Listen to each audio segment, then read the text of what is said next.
Three, two, one. Yo, we got your back when you driving to work or driving home. If you on a plane or you at the gym or you home alone, all you gotta do to listen to the shows, turn on your phone. Two Ugly Nerds podcast, tell you what's going on. This is the podcast. Eric is ugly and would not judge anybody else. There's no other insult. When did you learn that you were Two Ugly Nerds podcast. Welcome to the What's going on, guys? Welcome to the fuck this intro, bro. Spider-Man, fuck yo, Gerard. Talk about the fucking movie. Gerard, The movie. All right. Fuck look, the intro. You know who the fuck we are. The movie. There's a lot going on, bro. There's a lot. So Spiderman No Way Home. It's out. It happened. You finally spoiler seen drop? Spoilers. This is a spoiler cast. Spoiler. It says, I'm sure it says spoiler on your thumbnail. It says spoiler fuck it. All right. Go ahead. It's spoilers. It's just spoilers. All right. So a lot of shit happened. Movie's fucking amazing. All the leaks, rumors, true. Everything I've seen or heard, fucking true. Any pictures that came out with certain characters playing Spider-Man, fucking true. All right, let's get that out of the way first. Okay, so after seeing the movie, personally, I don't know if I can't say it's better than Spider-Man 2 just because that has a lot of really good shit in it overall. This is at least the third best Spider-Man movie. I still think it's Spider-Verse, Spider-Man 2, No Way Home. But the thing that got Spider-Man 2 over this. Maybe. Interesting. Which Spider-Man 2? The Spider-Man 2, Maguire, not yeah. amazing. Oh, Maguire. Yeah, okay. Maguire, not amazing Spider-Man 2. That's just garbage. Yeah, We're gonna get into the It's good never ones. in contention when you talk about Spider-Man 2, we don't even think. Which is funny because they kind of alluded to that in the movie. You know, they 100% leaned into that. They did, which I'm glad because Andrew leaned into all this shit. He's like, all right, we're gonna talk I about love Andrew, man. Oh, we're gonna come talk on. Andrew in a bit. Yes. He They definitely did a damn good job playing. Damn it, man. All right, go ahead. okay. Oh man, I mean, where do we want to start? Just want to get through what we like, the story. Like, what do we want to talk about first? There's so much to talk about. Okay. I'm not gonna lie. Can I start this on the one thing that I want to slightly criticize? Now, here's the thing: the movie was so great that I didn't care about this shit afterwards. Okay. I didn't. Right. It doesn't affect how I rate it or anything. But in the moment, I did notice it. Okay.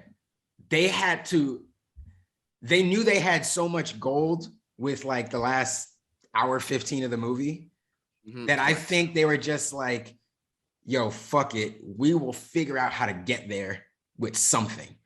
And I think that there are pieces of it that slightly suffer because of, let's call it, it's a little lazy. It's a little lazy, right? Like, we won't dive too deep into like where everything goes yet, but I'm just saying like things like their whole college narrative. Now that I appreciate that because that's bigger to the MCU as a whole, right? Like that's bigger to the MCU as a whole. It's not just the that's not just the what's it called?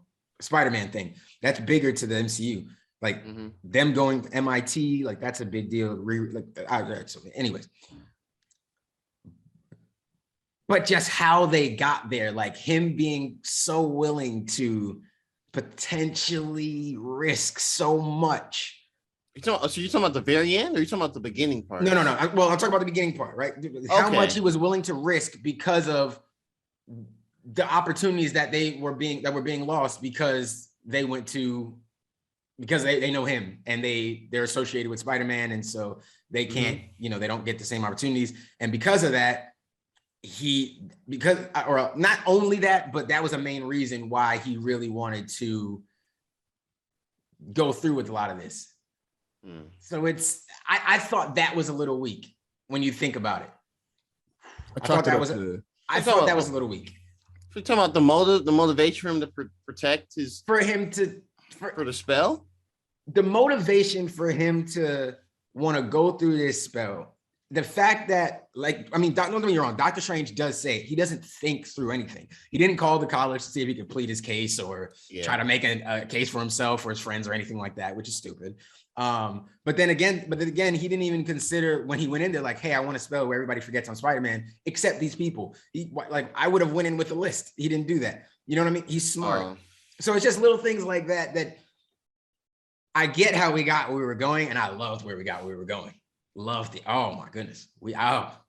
But it was a little weak. And then May, like, being so like, you do have to give him a chance. Like, yo, do y'all know Green Goblin? Like, I don't think y'all know who that nigga bullshit. Is right now. All right. Like,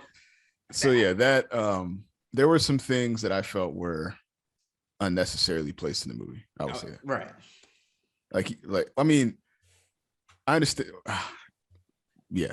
That's basically what it is. Foundation of it. There are some things that it yeah, so let's keep it a buck then. The beginning 20-30 minutes or whatever, yes, that's the weakest part of the movie. I've also agreed that could have I think they I could tell that when they were doing this, I feel like they had multiple ways to get to all the the multiverse stuff, the Spider-Verse type stuff. Yeah. It seemed just a little sloppy in parts. Yeah. The MIT Mo, sure, I guess that makes sense. It's supposed to be your senior year. I know they're trying to let us know, like, hey, there's gonna be a lot of familiar faces at MIT when we get there. Like, there's gonna be a lot of familiar faces around. I think that's what they're trying to tell us. Well, we'll get to it. Based on the ending, I don't think Peter's meeting MIT at all. Yeah. Not Peter. No. JD. I don't think. No, I know not Peter, but considering MJ and Ned, that's just it's still a connection. And Flash. And Flash. And Flash. That nigga really got in. You really did, bro. Anyway, that's fine. But yeah, no, I do agree. Like, the beginning parts were definitely the weakest. Everything up to Strange and the Spell, really. It definitely showed that Peter was just kind of being like, what the fuck?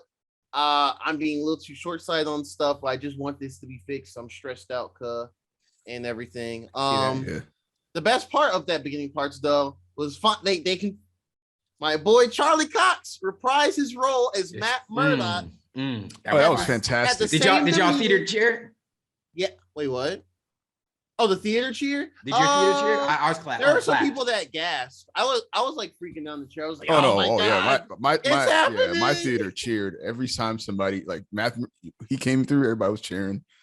Andrew Garfield came through, everybody was screaming, and then Tobey Maguire came through. The whole theater. They did the clapping thing too. I kind of forget about theaters clapping. It's so weird. Yeah, they love that shit, man. It's been a while. Yeah, how they did that scene was good, because I was looking at you like, oh, that can't be Peter, and I was like, wait a minute, those eyes. Oh, so he ran through it, and he was like, yo, I was like, that's kind of fire. Yeah, that was fantastic. Oh, Andrew looked exactly the fucking exactly the same. Then Toby comes in, and he's wearing his civilian clothes. Everyone's like, it's Toby. I was like, yo. Youth pastor outfit. And they clearly have Toby still looking like older for sure. Yeah. Like some into the. But I think that was a narrative choice too, though. It absolutely was. He's like, I mean, it's narrative. He's supposed to be like the wisest, oldest Spider-Man. Yeah, the OG. It's like OG it's like meta too. There's a number of meta things with all of them coming in, having a little banter. Because he's like the oldest to them, because technically he's the oldest, like age-wise. But he's the oldest to us, the viewer, because those are the original movies. Thanks. So, man. So, oh god. So yeah, we're jumping. Okay. So Matthew Murdock. Murdock. Fuck. Okay. So next episode for listeners and viewers, we'll talk about the finale of Hawkeye, episodes 5 and 6. But long story short, episode 5 made me start Daredevil season 3 on Netflix and just get right back into that and everything, and Matt Murdock and everything, Daredevil. Yeah, they pretty much nailed his entire demeanor, his way of talking. Mm-hmm. Everything was to a T, like Everything the Netflix show. Yeah. And they have him grabbed. Now, the one thing that was really cool, because they're in the apartment after Peter's identity was shown. So there's like people people were like outside throwing shit. So they threw a brick in. Peter went to try and grab it, like reflex, but Matt Murdock grabs it first. Yeah, you think the scene like Peter's hands outstretched, and he looks at him, he's like, "How'd you do that?" And he's just like, "Oh, I'm a really good lawyer." I'm a really good lawyer. I was like, yeah, you are. Oh, man, I was excited. So that's a short bit. That's actually one of my main gripes, though. I was like, damn it, I want more Charlie Cox. If nothing else, you wanted more of him in the movie. One more scene. I thought he would got at least one more. I did. That's me being a fan. Just one more, but that's okay. We got the one. The job was done. The job was done. Yeah, he's coming. Daredevil is in the MCU. Amazing. Yeah, he's been here. Okay, so yeah, after that, then we kind of get to the spell stuff, right? Doctor Strange, all that nonsense. I will give him credit though. I knew about the MIT stuff, but they didn't really give a good indication on how he fucked up the spell in the trailers. I thought it was just Strange being like, fuck. You keep talking. But then now when they showed in the movie, Tom was there with him, and he was, Strange was like, yes, everyone that ever knew Spider-Man or just had around the world will not know him. He's like, oh, wait. That's when he started thinking, like, oh, wait, what about MJ? This is it's okay. Everyone but MJ. Start doing it again. He's okay. What about Ned and, Aunt May and Happy? And he's like, that's too many fucking names, Peter. You keep fucking up the spell. And I was like, oh, that's not him. I thought it was just Strange fucking up himself. But no, he kept having to restart. Oh, no, I thought the trailer kind of showed us that. No, they didn't show like Peter saying like the actual names of people to make him stop. Nah, go watch the trailer, bro. They did. Sure? Yeah, bro. They definitely were like, he was definitely like, well, but they kind of went through that whole scene. That was a trailer scene. I could have sworn they cut out the names and stuff. He it wasn't saying like what he said MJ. And then he said he definitely said MJ. He might not have went as far as May and Happy. That must have been one of the other trailers I hadn't seen. I definitely saw him saying it. I definitely saw that in the trailer. Well, we knew that Peter kept interrupting him, but I don't think that it was him saying like the reasons why he was interrupting outside of, oh, but what about this? But I didn't think it was like, yeah, he was saying, oh, what about just naming names like back to back to back to back? I thought he interrupted like again. Once. I gotta watch that again. I felt like I knew that. I feel like that I'd seen that in the trailer. I mean, I'm not saying I was surprised that Strange fucked up the spell. That was the main crux of the first trailer, especially. Right. But I just maybe my excuse my memory. Maybe I actually can remember. But yeah. So that's that then, I guess. So big ripple effect happens, right? Yeah, they go to the now we know the reason why Peter went to the highway, because he used an attempt to find the admissions lady for MIT. Yeah. Oh, because he called Flash, and Flash told him. Mm-hmm. That's right. Yeah, so he goes there with the and he's after a while he's kind of like fuck. He takes off the suit. He's like, yeah, fuck everyone. Wrinkle that suit. Yeah, wrinkled ass. He was trying to straighten out his shit. He did have a little busted up suit. Yeah, he did. Yeah. And then he tried to talk to old lady, and she was just like, blah, blah, blah. And then that's when he gets the scene where he's like, super Spidey sense, where he's just like, ooh, I sense disturbance. Mm-hmm. That's when Doc Ock comes emerging out the fucking bridge. And he's like, Peter, what the fuck? And they start fighting. Mm-hmm. That fight scene was still cool, though. I really I loved it, yeah. Oh, yeah, that was really nice. He still got the hands, literally. Yep. Still got the hands. So I like that that Doc, I like that Doc Ock, fixed himself, or was fixed. Yeah, I like that too. Yeah. Well, he was fixed at the end of. Yeah. That's the thing that this movie showed, though. Like when they get Doc Ock and they have them all in the other little cave or whatever. Mm-hmm. They each have their banter and talk about what they last remember before they transported or got to this universe. And he was saying it was right before he actually had the heel turn from Peter and Spider-Man to become more of a good guy before his redemption. So I think he was still like, I'm trying to build a sun with the palm of my hands. Right. But yeah, that's when he got teleported. And then we see Jamie Foxx Electro there too. Probably the biggest glow up in the whole movie. Biggest glow up in multiple reasons. Jamie Foxx, that he's good, man. He's good. He's good. He's good. One of the most talented people we've ever seen in our generation. He's always been a good actor. Really is. He has. But I'm just like, I feel like he one of them things we have to like keep saying to make sure people don't forget and keep remembering how good he is. He is good. Right. That's why really, really good. Bro. It's a small role in comparison to what he's done. And that's what I'm saying. Honest. Right. This was a side role. Yeah, I'll come up and show up me a little Marvel shit. That look kind of cool over there. Like, honestly, have y'all seen Have y'all seen the movie Baby Driver? No, but who was talking about Baby Driver? I think Billy. John mentioned it last. I think it was Billy who was talking to me about Billy it. Did? Oh, okay. Yeah. Yeah. Because Jamie Foxx is the character in that movie, and he was like an antagonist in it too. And how he kind of channeled the way he was talking in No Way Home, that was part of his. Like, to me, I kind of caught some of that from his. That same vibe. Okay. That's a really good movie, though. By the way. Yeah, I'm gonna watch it. Like a couple people have mentioned it to me now, so I want to check that out. It's a good ass movie. But yeah. So yeah, Jamie Foxx came with it. Biggest glow up, proper writing. You know, that nigga said, "Y'all just gonna stand there and act like I ain't butt naked, right?" Right. No, Jamie Foxx might have had some of my favorite moments of the movie. Yeah, he does. Oh, that weren't Spider-Man for sure. When he said, "Yo," I know we're going ahead a little bit, but when he said, "Yo, man, I'm not gonna lie, like you from Queens, you be saying poor people."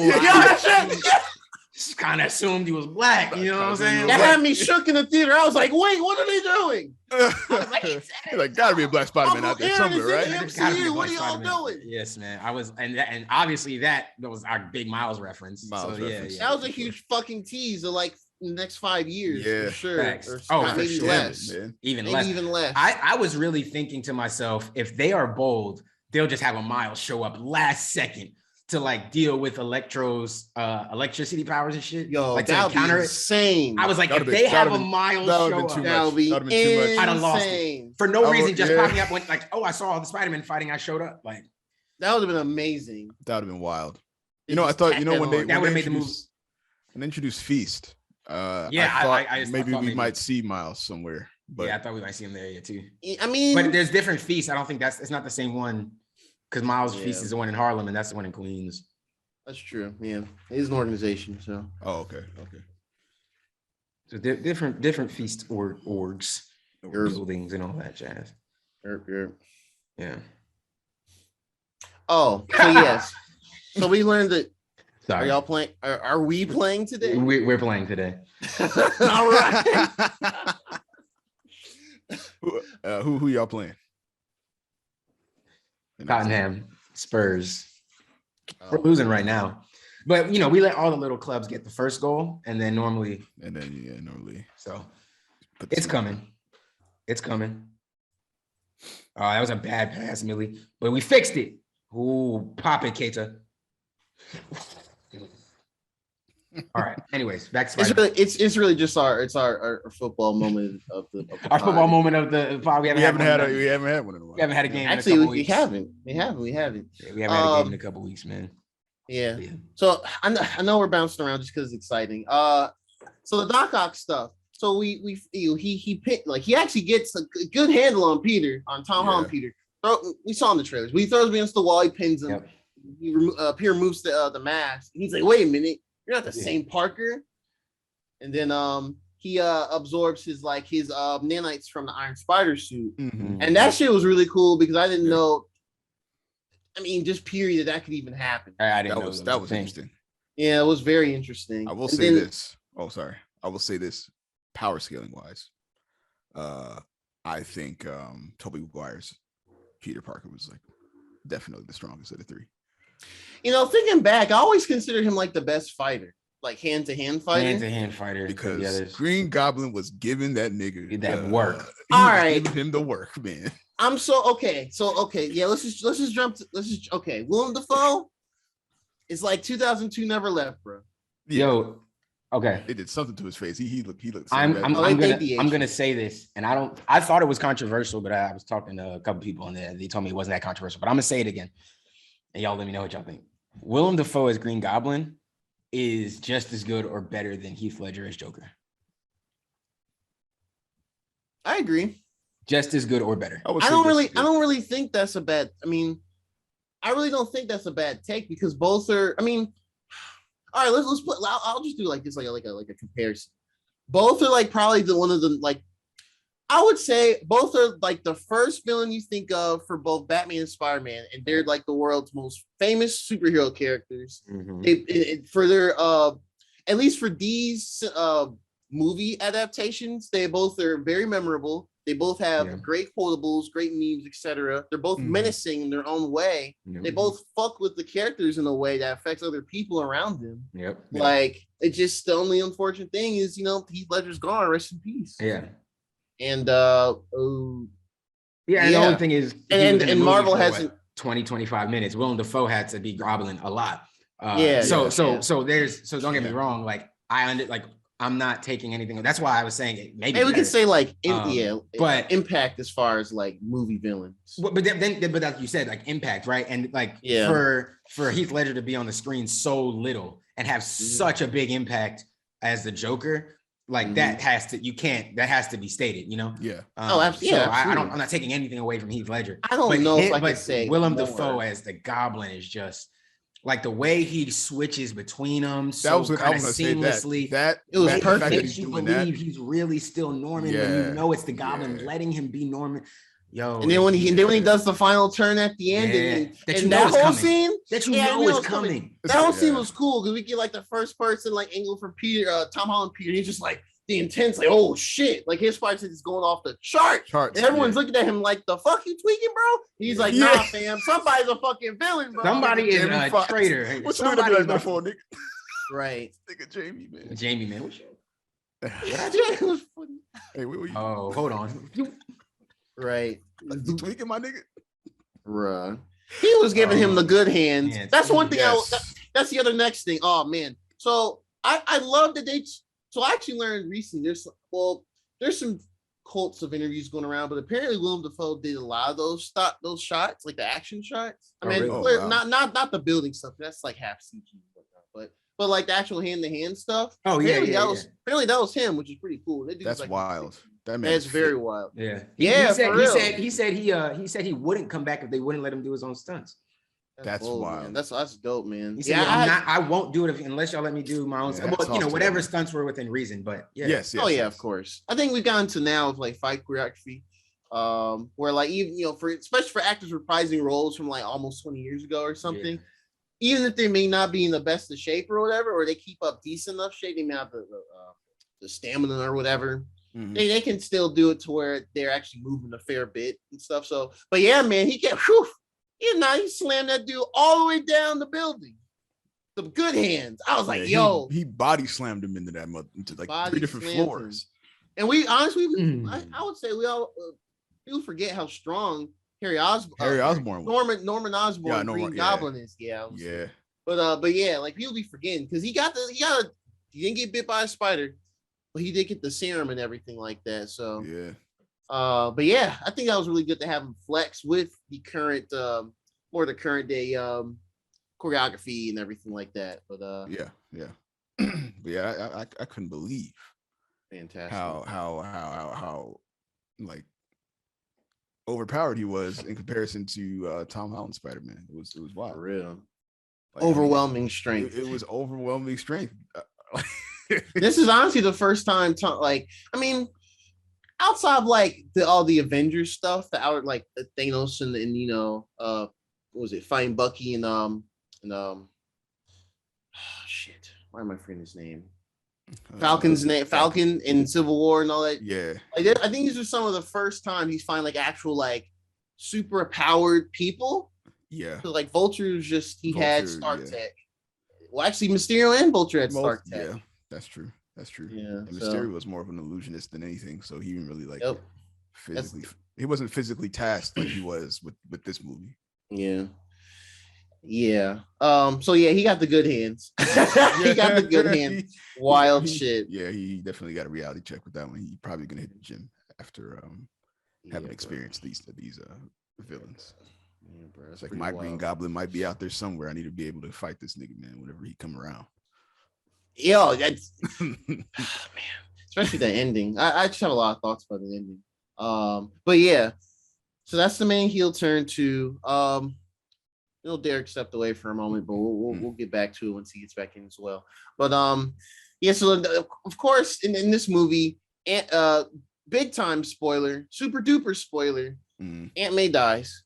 They did in the way to where I thought they were gonna have the Green Goblin's glider impale her, but then I remember the mouse was like, no, No, like very graphic, like big stab and blood and stuff. So they did in the way to where it's clear that he struck her. Yeah, but it wasn't like we saw the gashes, the stabbing, the blood, and all that. But I was talking to my sister at that point.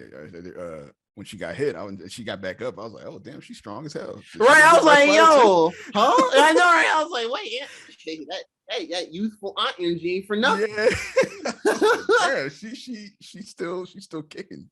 She is still going.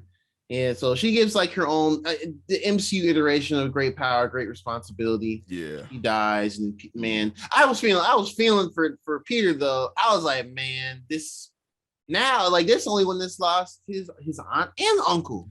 That's the thing. I was gonna say, did he? Well, I mean, yeah, he lost his uncle, but they just don't ever reference in these movies. They don't ever, or did maybe he wasn't. Maybe this Spider-Man or this Peter Parker didn't grow up with his uncle like that. There's one. Actually, shout out to John. You remind me of this Easter egg on Friday. But there's one Easter egg from Spider-Man Far From Home in this little travel case. It's his suitcase for traveling in the movie. There was something on there. There was like some old thing he had packed in here, and it said property of like Ben Parker. So that's literally the only nod we've actually had. For him, but yeah, Uncle, the whole purpose of the Homecoming movie was, a different type of introduction story without the same beats of like Uncle Ben, great power, responsibility, wrestling, like scrappy vigilantism and stuff. So Uncle Ben is definitely still there. Just they just don't reference him really. They don't mention him at all. Not even any of the dialogue. I do kind of miss lost that. Uncle Ben and May. That's kind of messed up, man. That's sad. No, that is sad. So like he's literally by himself. He's alone. He's by himself, and like NYPD's all after his ass. So yeah, he getting pushed, man. He's stressed out. Yeah. Even Goblin said himself, he's like, Peter, you're stressed. And I was like, damn, you're right. That man twisting the knife. Oh, him and James Jonah Jameson. Twisting the knife. Yeah. Literally, as soon as my aunt dies, you're gonna talk about, I'm a menace still. Like, come on, man. Yeah, for real. Okay, so what do you think about JJ in this movie? He was in it a few times. Okay, so he definitely played his role. He did. It wasn't as, I wouldn't say it was as comedic as the original one stuff, or the original. Surprisingly, Trail. It was more annoyingly menacing, or not menacing, but just annoying, I would say. Yeah, JJ is annoying. Yeah, for sure. And just mean. What were you saying? Oh, J Jonah Jameson. Yeah, how'd you feel about him? Yeah. We got more from him in this movie. I mean, I still like him as J Jonah Jameson. I mean, he plays his role. He's an annoying reporter dude who's very anti Spider-Man specifically. Yeah. Even though he likes other super people or vigilantes when it's convenient. Yeah. I guess when he does his thing in this movie, it was at the like literally the worst times that you could have done it to Spider-Man. Oh yeah. Everything he does is insensitive to Spider-Man, but he doesn't care. He hates Spider-Man. Yep. Like, right after Aunt May dies, he gonna hit him with all of that. Like, Jesus Christ. I don't even know how you don't snap. And I mean, I suppose Wes will get to later on. He kind of did, but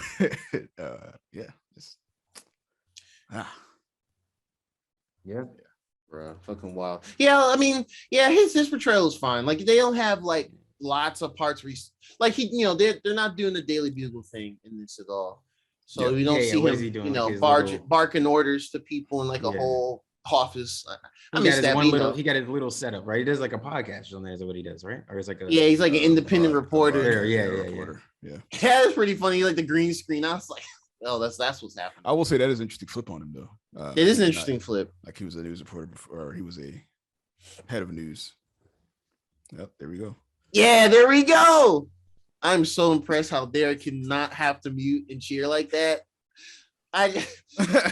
Listeners, just imagine someone that just be popping off, and they like they're just looks like they're yelling at the top of their lungs, but there's no sound coming out. That's literally Derek. Yeah. When Liverpool scores, that is impressive. Give this man an Oscar. I can't do that, man. I can't. But But yeah, JJ, yeah, interesting portrayal. I mean, he did his purpose of being like I said, annoying, and everything. Okay, so let's go back to like what was it? Sandman and I guess Electro before they actually get caught, like when they first come back, and Peter. So that black and gold suit, that's like his other suit turned inside out or something like that. Yeah, that's. It took me a while to realize what that was. Yeah, because it looked really tacky. Literally, it peeled off the top layer of the original costume, and that's what it is, which still looks cool. Interesting. There's gold under exposed wire with gold under it. Yeah, it's interesting. Yeah, that's pretty neat though. Where he's just like, fuck this. Yeah. So he swings out with the what does he have? He has the thing to shoot him back to the little pit, the place where Doctor Strange just wanted to keep all of them. And so that was interesting. So I was surprised. So how did Sandman? I was surprised they actually had him talking a lot in the movie, as well as the lizard. But what I'm guessing is that either they just couldn't get the original actor for the whole thing the whole time. Because he usually does talk when he's like full sand, like human shaped sand. But there's other times you'll do like the half and half, where he'll slap the green striped shirt, but then just be half sand. But I guess that was an interesting creative choice. Not a big deal. Just random nitpick thingies from me. But it's cool that they got the original actors to voice him at least. Yeah. Same as the lizard and there. I think all just kind of took jabs on the lizard, like, yo, that motherfucker was really wanting to make everyone lizards. Like, that's weird. Yeah. Jamie Foxx, man. He was like, yo, like this guy, he just wanted to change everybody into lizards, man. He did. Like, I don't know what the hell is wrong with this guy. Crazy. Oh man. I love how they're so aware how goofy Spider-Man's like actual road gallery is. Like they all just weird experiment on themselves types for the most part. Like, what happened to you? Oh, I just fell into a bucket of eels. Yeah. Everybody's like, yep, that'll do it. That'll do it. That'll do it. Oh man, that's great. Yeah. So we get to see it. So he rounds them all up, including Norman Osborn, who he's acting like Norman Osborn. He's wearing these big green and purple, like shaggy, like homeless looking clothes. Yeah. Putting on the suit to act, which is Willem Dafoe. He doesn't miss, bro. He doesn't miss. And that's where Strange is like, hey man, we gotta kill these motherfuckers. And Peter's like, wait, what if we didn't kill him? Yeah. And they're like, what are you fucking talking about? We can solve everything right now. Roll credits, bro. Fuck the post-credit scene. And then he's like, no, let me take that cube, the fancy schmancy cube that Doctor Strange had that has the spell and everything.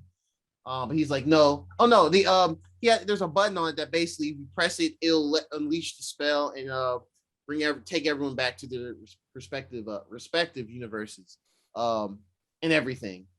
And Peter's like, no, and he tries to take it and he tries to zip out. And they do some cool little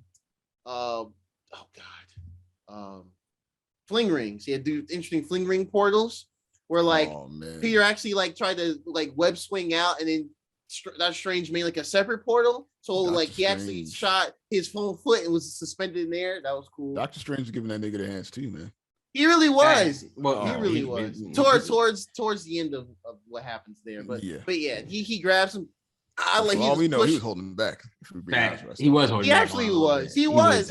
Back on him. Yeah, he wasn't trying to kill Peter. He just was like, "Yo, give me back the cube, kid." Like, and we get the scene from the trailers where he Strange like drags him back and he pushes his projection out of his body. But then we see like when Strange trying to grab the cube from his body while Peter's like outside of it, he still got the reflexes because he's Spider-Man still. Mm-hmm. So he just like moving the box all around. Strange like, what the fuck? Give me the key. He's like, oh man, that's great. He's like goofy, like freaking Looney Tunes swimming midair back to his body, and they swing out, and that's when Doctor Strange initiates the mirror dimension, and that's where all the crazy ass kaleidoscope ass things happen with like the multiple trains and the buildings forming all on each other. That stuff looked really cool, and I'm glad we got. Love that stuff. Like that. Yeah. Love that stuff. We got a new scene of that shit. And then Peter figured it out because he remembered, oh yeah, I'm smart. Even though I'm like a teenager that makes short-sighted decisions, like make this little spell a thing. Yeah. And he realized, this is just a big old like shape. It's like a geometric shape. Yeah, he's like, let me just do my math, mental math, and like talking out. And he like flipped around a bunch of webbing, and he brought it all together towards Strange, and was able to break out of there, which was really dope. That's pretty. That was really cool. Yeah, took his ring and everything. Took his ring. Yep, took the ring and everything. Got out of there, and was like, "Yeah, I'm gonna do this myself. We're gonna try and cure all the bad guys." And he gives the ring to Ned, which becomes very pivotal later on. Yeah, soon, I should say. Yeah, I would say soon. Yeah. So later, like what? Yeah, because after Aunt May dies, we talked about that Aunt May. Oh yeah. Oh, we did. Okay. And the turn and all I did think that was a little like on the nose too, because she basically got herself killed, right? Did y'all talk about? Did y'all mention that? Did y'all say it like that? No. So the way, and that was a thing. My bad. Yeah, that was a thing. No. Yeah. I said Tom. Peter got her killed because he brought all the villains to her house, which was stupid. Then she got herself killed because she was the one who kept encouraging him to try to save them. Save them. Yeah. But either way, we got to hit the line, so whatever. Yeah, we got the iconic line. Yeah. I'll take it. I just wanted to hit the line. Yeah, I feel like there was a check. It was like a checkbox. All right, got that now. And great power comes great responsibility. Don't forget that. Like you don't really become Spider-Man unless you hear the line. Oh no, one of your guardians got to die, and they got to tell you with great power comes great responsibility. So you're not allowed to say with great power comes great responsibility without dying. Yeah, it's like a rite of passage for all Spider-Man. Yep, they really that's what they alluded to. Yep. Yeah, but then he has his man, fuck this shit, I'm out, swings away, and we don't know where he went, grieving because his aunt dead, his uncle, who's never been written into any of these MCU movies, but we know existed, is dead too. So yeah, that sucks. And then we go to Ned and MJ are at Ned's Nana's. It was just cool because his name was speaking the I'm uncultured. The Filipino language. I don't know what it's called. Oh yeah, I'm not sure either, but yeah. Yeah, but that was pretty neat. But yeah, he was just like, that was dope. Yeah, I like that part. Yeah, and then she spoke English at the end, which is what all what all foreign parents do, bro. Like, oh, now you want to speak. Now everybody can understand you. Yeah. Suddenly, I'm going to bed. All of a sudden, I know the language. All of a sudden, yeah. So at that point, they're kind of like, oh, we need to get like, because MJ is like, I'm gonna press the button. She's like, no, wait, let's try and find Peter first, so we can do that. It's like, how would you do that? That's what MJ says to Ned. He's like, well, can you just ring? Oh, because he was like, Ned was talking, he was talking with his hands, and he was like, it's like, I don't know. It's like this is he does his hands in like a circly motion, so little sparkles, and they're like, wait, what the hell? And he's like, oh shit, it's the ring. So let me try it. And it's like, maybe I can wish we can find Peter. And it's like, bring Spider-Man back, like show us where Spider-Man is. And he opens it, and it's like this dark alleyway, and we see like a spider, like there's Spider-Man towards the end of it. And they're like, oh, it's him right there. And they're like, it's called him. It's like, Peter, hey. And you just see him turn back, and he runs fast, and he jumps through, and it's like, yo, wait, that suit. It's Andrew Garfield Spider-Man. Everyone's like, yeah. Yeah, the whole every theater this past weekend that watched this cheered. Someone had to cheer. Right. Yeah, it was like pulled off his mask, and everybody like, oh yeah, that's Andrew Garfield. Oh man, it was so cool. I was just like, oh, it was amazing. Oh, so good. He's got the same suit from at the end of Amazing Spider-Man 2, the same wide eyes and everything. Really cool. And he was just like, yo, like what? Who the heck are y'all? It's like, how'd y'all get me through here and all that? And then they're all like, holy shit, you're not the same Spider-Man. Like, you're not the same Spider-Man. It's like, nah. Like, who are you? This and the other, and they're trying to figure out string theory, multiple dimensions. I like how he was like, I was right. I like that. I was right. Because Andrew was the one. I gotta talk about Andrew just a little bit. Is Andrew like? Go ahead. He's the one that I like. Well, it might be a little bit noisy. I'm sorry. I don't know if you guys can hear that. But Andrew was the one that I was like, I really liked him. I felt like there was so much potential with him. And it's just that he never looked like Peter.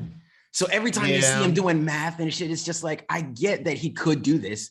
It's just he don't really look like what we're used to seeing in a movie of the guy who's doing math in his little notebook and scribbling string theory going, you don't look like that guy. You look like the football quarterback. So it's just, I always felt bad for him, but I always appreciated some of that stuff that he would be doing on his pages and shit like that. Cause some of it was described, coming from real like math and science stuff. It was cool to see and everything like that. But to see Andrew come in and then do all that, but then like to know that like in his theorizing and everything, he had theorized about like the multiverse and different dimensions and like and understanding it all through like string theory and like different other theories or whatever. I just thought it was dope, man. Like I thought that was so cool, and like I know it was like a small moment, and that I'm making it like a bigger moment than it really is. But it was just like that little moment where he was like, "Yes, like I was right. Like oh, my ideas like actually came to fruition. Like this isn't." Yeah. He wasn't so like freaked out or crazed that he was in a different universe because he's like, "No, this makes sense. My theory said this." So I thought that was cool. I thought it was a cool thing for Andrew, man, because that was one of the things I felt like they showcased more with him than the others. I mean, don't get me wrong. I know like Toby was in college and all that or whatever. He was. No, I definitely see what you mean there, though. Because I mean, like as far as like his movies from like the day to day, like his Peter Parker, he didn't really seem like a big nerd. He didn't really seem like this. He was intelligent. He was really smart, but he just didn't have the look or the vibe. He just seemed like the guy who just kind of minded his own business. Had a crush on Gwen here and there, but and just wasn't the popular kid. But he wasn't like. Like classic Peter Parker shit is like he's super smart, he's a nerd, but he's treated like a loser. Right. He's like, haha, nerd. How dare you be smart shit and all that stuff. Toby.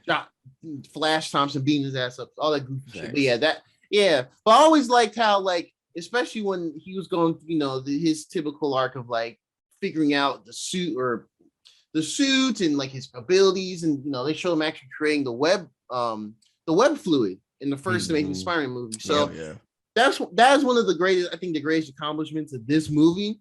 Despite all the nostalgia they're pulling, I think they treated all the characters, the villains, and Andrew Garfield and Tobey Maguire Spider-Man, like their character, like where they were at the end of their movies and their writing, spot on, in my opinion. Spot on. They portrayed them. They respected it. They gave him like a little more like continuation, like a tease on like what else they're still doing. Right. Yeah. It definitely gave us closure on the other Spider-Man and their villains. Yeah. Especially Andrew, man. Especially Andrew. Yeah. Which he really needed, because he got the flowers, man. Like he definitely got the flowers.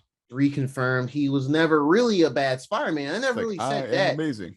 He was just say it. I am amazing. Like, yeah, you are amazing. I was like, man, these motherfuckers know what they're doing in the writers' room, bro. They know what they're doing. That was good. I appreciated that, man. Yes, they call him. Yeah, they call him, and they're all in there. And then MJ's like, wait.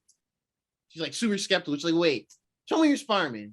He's actually right now. It's like, yeah, show me your Spider-Man. He's like, jumps up and he clings his fingers to the ceiling. And then it's like, oh man. And then it's like, wait, no, do something else, crawl, whatever. And then he's like, all right, fine. And then Ned's Nana comes down too. And then they're like, and he just crawls in the wall and ceiling. They're like, oh shit, another Spider-Man. And then the Nana was like, he says something in their language, and then like, what happened? And it was like, Nana says, see, you made a big there, might as well he might as well get that cobweb. Which is funny. That's actually real. Like when you think about it, like yeah, that's mad convenient. While you up there, man, can you go ahead and just get that corner right there. Just clean that. You're Spider too, right? Excuse me. So it's funny. But yeah. So they do that, and then Ned's like, well, shoot, let me try and do it one more time. And he does it one more time in another section of the apartment. And then we see Toby walk through. He's just like, what? He's wearing the civilian clothes. Mm-hmm. Oh man, the theater went crazy. The theater went wild. Like, there he is. I'm sure people were like crying, like, that's my Spider-Man. Like, yeah. That's my Spider-Man. Thanks. Oh man. I can only imagine. Yeah, John was there too. John Cameron just like, bro. John's mind was blown. He just kept looking at me like, bro. Like he just like, bro, my brain. I'm like, yo, it's happening. It's happening. Yeah, like, oh, it's nuts. Nutty. Yeah. So yeah, they kind of talk about and they talk about MJ, and shows a different MJ from Toby's MJ.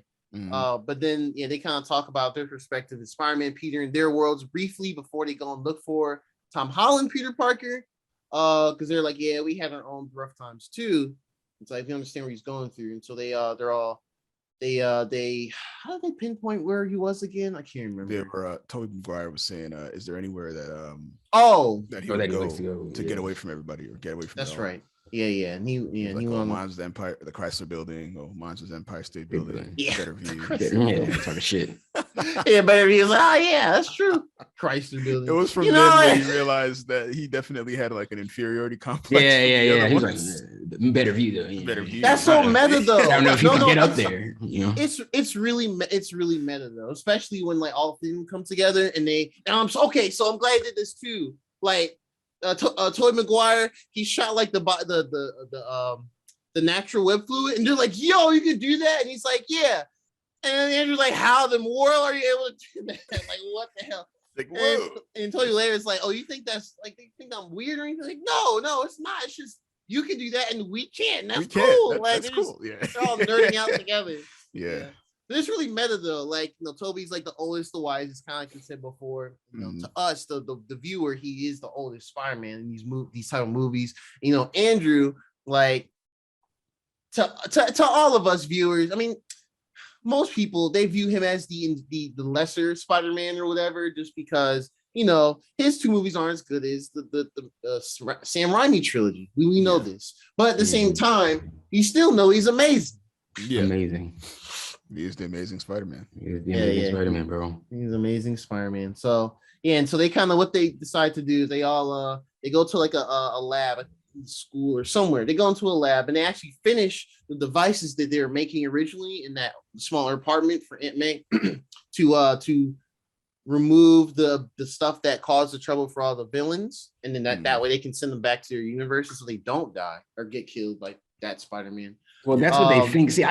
My thing is, how can you guarantee that fixing them and sending, because you didn't take them from like a point before they made their decision to be villains. You took them from a point where they were dying. Most of them were dying or about to die. So if you send Electro back, but he doesn't have his electric powers, he's the only one I can see like, okay, he wouldn't be able to die in the same way if you send him back because he can't dissipate, right? So, okay, that makes sense. But like Goblin gets stabbed in the face, like or stabbed in the chest, the stomach, whatever, with his own glider. How?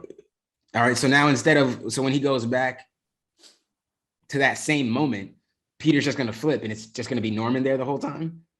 Peter flips out the way, Norman's there and it crashes into him. That is the thing. If everybody keeps their memory, which I don't know if they do, but if everybody keeps their memory of what happened here, Norman goes back knowing he's going to die. Or maybe Spider-Man stops the glider from going all the way through. But no. But it's not Toby. It didn't come from that same point. Toby's older. And for Toby, it's already happened. Oh, I get you. I got you. Well, there's no saving him. So I'm just talking about it's a small plot hole. That is a there plot was hole no saving. Sure. There's no saving some of them. Goblin can't be saved.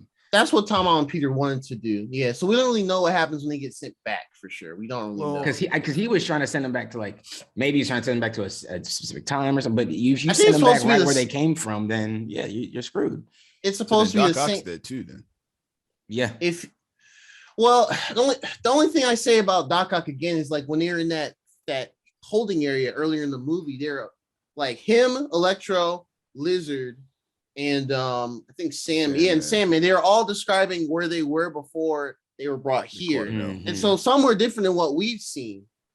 Because like Doc Ock was like, I finished building the sun and I was gonna get attacked by Peter, and then he trailed off.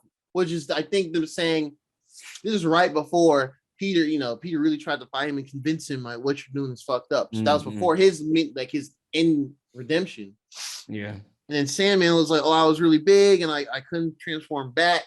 And that's all I remember. So it was before Tobey Maguire and James Franco of Harry Osborn, New Goblin or whatever. Yeah. The distance on him made him explode. I can't remember. I can't remember what they said for Lizard. And Electro, he said it was right before he was about to do the big like power plant reactor thing. I forgot what he called it, the actual term. It was right before that. Energy or pure energy. Yeah, that's right. He said it was right before he was going to turn to actual pure energy. Yeah, because Andrew applied that so he can actually explode. Yeah. So yeah, I think that was their attempt to make it seem like they wouldn't be like, you come back up at the bottom of the whatever the river is called up there, whatever. Yeah, you're gonna still die and drown. That's gonna suck. I'm not sure about Goblin though. I think he might just go back and die. I think they almost all of them end up dead again, or end up however they ended up. Like I said, Electro's the only one I can understand. I think maybe Doc Ock might have a chance because he's regular now. So yeah, he got cleaned in this world. He goes back. He'll go back to choking Spider-Man, then he'll realize, oh wait, hold on, he'll probably stop. Yeah. Oh yeah, you're right. So he's probably okay too. Yeah. Well, I plan on rewatching this again, like very soon. Oh yeah. Oh, facts. Yeah, I'm gonna just catch a matinee. I might just go after work sometime this week and just be like, it's time to watch it again. Whenever this releases, I'm gonna watch every single Spider-Man movie back to back. Yeah. I think they're gonna all come to Netflix or Disney next year. I think. Oh wow. Yeah, I think streaming. I think it's Disney because they did cut a deal with Sony. They did. Spider-Man over there. Very, very special deal. Yeah. Before the movie actually came out this week, I was looking at like clips from Amazing Spider-Man and stuff like that. Just like those movies, I think are the best looking Spider-Man movies. Like visually, they have really good effects and fights, choreography. Well, Spider-Man type stuff. The villains in there were acquired it. I would say. Yeah. But so I guess the final act, the Statue of Liberty. Before that, in the lab. The lab. That's right. We did kind of get our Spider-Man pointing at each other. We got it on the Statue of Liberty too when they're like doing the plans. And like Andrew was like, "All right, guys, look." And he's like, "Oh, is that? Oh, he's pointing like he's pointing to Toby and Tom. Yeah. Was like, "All right, so this is what we can do." And I was like, "Oh, we're kind of getting it." Spider-Man 1, Spider-Man 2. Mm-hmm. Spider-Man 1, Spider-Man 2. It's like I thought I was Spider-Man 1. Yeah. That was so weird. Tom calling Toby Spider-Man 3. That's so funny. But I felt that was. I love that movie, man. The movie is so good, man. All right, I'll say this too. I'm not saying like to close out. I'm just saying just another thing. I think the one thing that also makes this really good. Despite all the nostalgia stuff, I think it's still true to it being Tom Holland's movie. Because that was the thing that as excited I was for the movie. That was like my one, like, oh man, we all love Tobey Maguire. What if they have him overshadowed or some crazy shit? No, they did it perfectly. Tom is the main guy still. He's our guy here. And that everybody else is supporting him. It's about building Tom up to be at a new level of his character, to be in a new place with his character. That's what it all felt like. It felt like everybody was there to pump up Tom. The villains, the supporting characters, the heroes with him. Everybody was there to build up Tom. Man, I liked it. Yeah, man, I'm glad. So anything particular about the final act you want to point out, despite the one part from the trailer where Blizzard does get kicked in the face by Andrew? Yeah. Literally gets kicked in the face by Andrew. Wow, we saw that. That shit is so funny. It's so crazy how so much of this movie leaked. Yeah.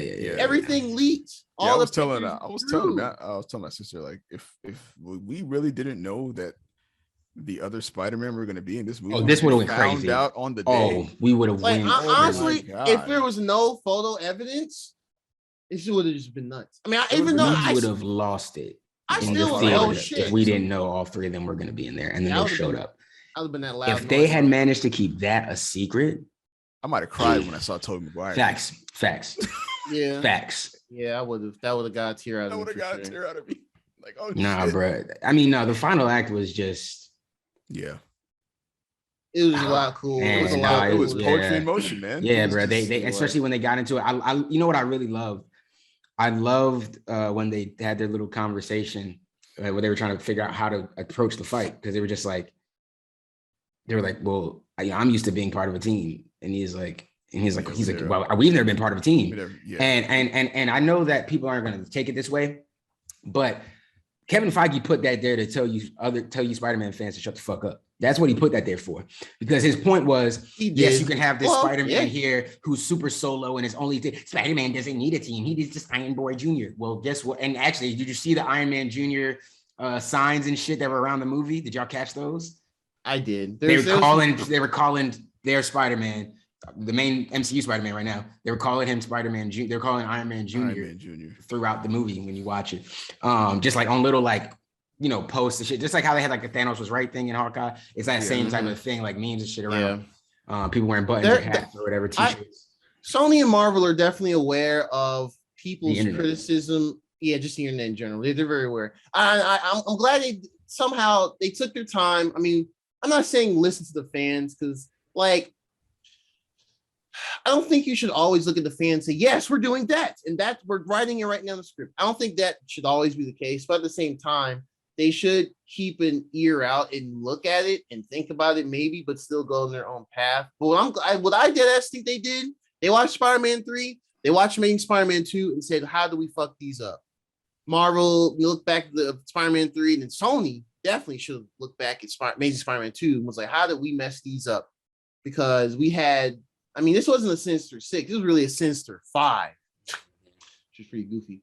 Mm-hmm. We got actual 5 villains in one movie. Yes, they're all from different movie trilogies and duos, or whatever you want to call it. But yeah, they still were here. They paced them out well within the scenes of action and dialogue, and it worked. It flowed really well. I can't stress how much they paced and flowed and were able to keep this. And that was my criticism. Once Doc Ock appeared, I think the pacing was fantastic. You could see how well they're able to balance all of these characters in this one movie. Granted, all of these characters had already been established.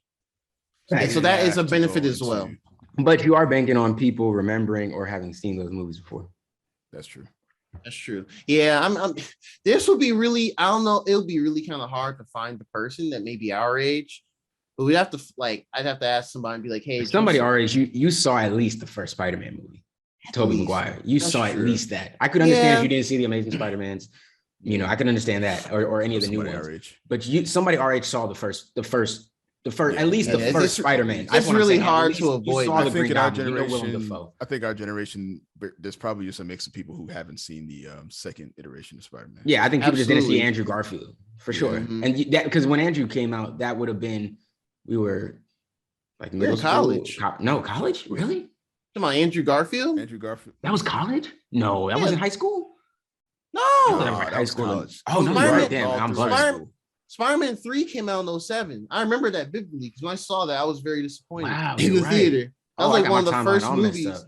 That was like one of the first times seeing a movie and leaving the theater disappointed. Because I was like, yo, what the hell is this? Yeah, Amazing Spider-Man came out in 2012. I saw that. Actually, I went to see that movie solo on my own just because no one else was trying to see it. In 2014. Yeah. 2012, 2014. Wow. Yeah. Remember, okay, cool. That was college, yeah. So by college, we were going to see it because we like comic books and Spider-Man and shit.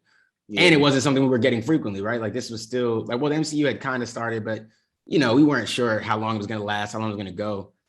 That's true. We were still in like Avengers. We were still like, oh man, an Avengers movie was cool and like Loki and all that. So we were still high off that basic shit. Thor wasn't really hitting for none. Captain America wasn't hitting for none yet. Iron Man was solid. Hulk was okay. Hulk was okay, yeah. We got introduced to Black Widow, Hawkeye. We had an Avengers. We had Avengers by then, though, right? Yeah, Avengers came out in 2012. Yeah, oh, right. So we had seen the Avengers. So it was looking interesting. Yeah, that was like the phase 1 of shit. We were getting to phase 2. Mm-hmm. And now, Avengers 2012. Yeah. Honestly, when you think about it, like MCU was building its popularity just because Marvel. I really don't think MCU really didn't get to where it is now. Like it's true, like peak, like popularity until that third phase where we got both Infinity movies and we got a good Thor Ragnarok. That definitely helped with the. And we didn't get the overall popularity where everybody goes. Tom Holland Spider-Man, which and that was the Civil War, and that was 2016. It was 2016. Yeah. And following that, we finally got his movie. Mm-hmm. Yep. We got his in 2017. Yeah. I think. Yeah. Yeah, it was 2017. But yeah, so so that's kind of weird to think the Andrew Garfield stuff was out during MCU times. And he could have been. It could have been Spider-Man. Honestly, He wouldn't have fit though. I don't think he wouldn't have fit. I wonder if they were like not with the story they had, but they were like, I'm sure they had to have been conversations. There's rumors at the time. There's rumors, man, right now. This is never, the rumor mill never ends. Not saying there's going to be an Amazing Spider-Man 3 or a Spider-Man 4, but there's rumors saying, that might not be the last we see of them. But we'll see. I don't know. They might bring him back in as a multiverse type of deal. I think the multiverse is open. There's variants of everybody. Speaking of well, not variants, but what if? Did y'all see in the clouds Ultron? The Watcher. I saw that. The Watcher, right? The Watcher wasn't there. Was it the Watcher you're right. Or Ultron? That was him. I thought it was the Watcher. I saw someone with a staff. I saw someone with a staff. I did not. Are we? Silhouette looked kind of like who's. Are we in speculation land yet? Are we in speculation time now? Well, we didn't finish the movie. Do you want to go through the movie first and then finish the movie and then we can? Yeah, let's finish. Because I got a speculation for you and I have a question. I'm a little morbid, but yeah. Oh God. Yeah. Let's finish up the last act because there's still some things in the last act we didn't cover. Yeah. So they did the big fight: 3 Spider-Mans versus Spider-Man versus Electro, Sandman, and Lizard. Yeah, they finally got it together. They finally got it together. As if they were fighting for the entire lives. They freaking spinning off of each other and all the rest of it. Yeah, that was a cool thing. Like, what was it? They flinched individually, and then like, what did Andrew do? He this thing where he shot a web, and then like the other Spider-Man grabbed his web and he used the momentum and flung each other off. I was like, these niggas. Honestly, I really wish we could have had a little more of that. I really wish we had a whole Triumph Spider-Man swing scene. Oh yeah. Man, that'd be they definitely gave Andrew his flowers, man. They gave it to him. They gave it to him. No, okay, so he was in there doing his thing. First thing, okay, well, yeah. So Andrew, when he actually got the thing to Electro and took all his electricity power away, he actually talked to Max. He was like, Max, man, it's like you're gonna be okay. And he's like, nah, man, so I got these powers. I'm nothing. I'm a nobody. Just like you said. And I was like, they're paying it off in the movie. And Andrew was just like, no. It's like, nah, man, you never nobody, man. You always can be somebody. And it's like, I learned that too. This is this. And I was like, oh man, look at this closure, man. Look at this closure. That was a bad movie, but this is great closure to a bad movie. Yeah. Right. Oh man. If he goes back over there with the comb over and the busted teeth, man, he knows exactly what he needs to do to get it right, man. Facts. Lineup, my just man. go over there, man. Just hit the barbershop. Don't reason to be scared anymore. I don't know, man. Just add that comb over. How do you? Yeah. Oof, get the Just for Men. You know what I'm saying? Just Rub for that men. Rub that in. Oh man. That was really cool. And then they just kind of get Sandman. And he kind of reverts, and we see like a CG version of Flint Marko, which was cool. I didn't expect that. That was cool. I had no idea that was gonna happen. Yeah, I didn't think they were revert everybody. Yeah, or at least show them. I thought they're gonna just be the CGI monster because they couldn't get the actors. I really thought that's what they're gonna do. CGI takes them a long way. And then we see the same for the Lizard, and we see Dr. Connors act like that. I'm surprised. You know what? I'm surprised. Tobey Maguire, Peter Parker, he didn't mention there's a Kirk Connors here, or maybe they never mentioned his name was Connors for the Lizard, because like there was a Dr. Connors in Spider-Man 2 and 3, and in 3 he didn't have his arm, and that's who he was talking to. Spider-Man 3, that's who he was talking to about the symbiote. Oh yeah. And I was like, oh man, I always thought if Spider-Man 4 that happened, they would 100% the Lizard, and then that's why I made Spider-Man. Yeah, good closure. You know, they made the jokes. Yeah, we talked about it earlier with the he made the my back. He made the my back joke. I felt like I was the only one laughing in the theater because I was like, oh my god, is no one finds this hilarious? It's like the my back stuff from Spider-Man 2. Yeah. Oh, my back. And he's like, oh, I can help you with that. I can help you with that. Popped it for him. Oh man. Oh wow. That feel great. That's great. Oh man. I like when Andrew had did y'all we mentioned that part, but Andrew, that was one of my favorite parts too. Andrew was like, so are you gonna suit up or are you just gonna be dressed like a youth pastor for the whole film? Yeah. Oh yeah, he did say that. He's like, you dress so like going as a youth pastor, or you got a costume or something. And he was like, nigga, don't even play. And when he did that, I was like, yeah, no, I keep it tough. Look, keep it tough. I'm with the shits. I'm with the shits. I'm with it. Don't play with my nigga Toby. I'm ready. I got it on me, man. I got it on me, man. Facts. Yeah, that was nice. That was nice. Wild stuff. Yeah, so you see the scene. MJ gets thrown off. Oh, Ned and MJ. They had the fling ring. Yeah, they're gonna try and run in there and use the box or something. But then Lizard sees them and he runs after them and he's like, shit. And that's when Tom goes after them and they go into the lab where they were, which is a nice callback to maybe Spider-Man 1. That's where Andrew Garfield fought Lizard. The Stan Lee reference. I didn't even catch that. Oh, you didn't? That was my immediate thought. I was like, excellent. They know exactly what they're doing. But yeah, they get back and they come back and they're on the Statue of Liberty.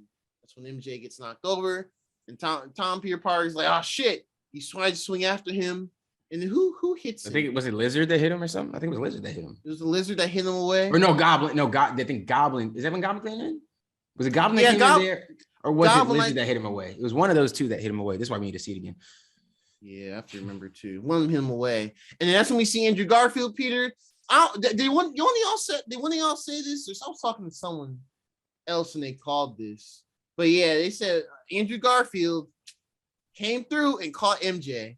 And he grabbed her and he just was bawling. And I was just like, they don't really tried, man. Here's the thing. Don't do it, bro. The thing is, we all knew Andrew was going to. So we saw the scene of her falling in the trailer, right? Yeah. We all knew Andrew was going to be the one to save her. And the only reason, obviously, we knew that is because we knew the Spider-Man were going to be in it. We had, the leaks and everything. We were sure that I was very sure Andrew was going to save her in that moment. Like, yeah, because it didn't make a difference when he got there and he saved her, and you saw his face drop. He acted his ass off. His ass off. His face, just the way the horror on his face when he saw, and he just dives and he catches her, and then he puts her down and he's just looking at her like, fuck, like, oh man, like, are you? Still got me. It still got. She didn't even understand what he was going. She just couldn't. Yeah. She couldn't, man. It almost still got me. It almost still got me. I was still there, like, man. Oh, that was heavy. That was heavy, man. I couldn't believe it. I was like, oh yeah, that's the thing about this, man. They hit the moments, man. It was coming and it still got me. Oh, it really did. Damn. They got emotional with it, man. That was serious, man. They really had some tugging heartstring moments, man. Especially like when they were going through each Spider-Man was going through their traumatic experiences. One back to back with it, man. Yeah. Jesus Christ. And then listening to all the stuff that happened to Tobey Maguire, it like back to back. Like even when he was talking about how he had a best friend that tried to kill him and he died. Oh yeah, that movie was actually a movie. That scene was so funny. It was but Ned. Dark. Ned just like, was in horror. He was like, oh my god. He's like, I promise I won't become a villain and kill you. Not become a villain and kill you, man. Niggas was like, I don't know what you're talking about. What are you going through, man? Oh, that was after he expressed that I actually have the ability to make rings. Yeah. I'm not gonna lie. I was still holding out for James Franco to pop up at some point. Oh, but he knows. Nuts. See, the thing is, like, since it was open to literally the entire multiverse, anybody that knows who that Peter is Spider-Man.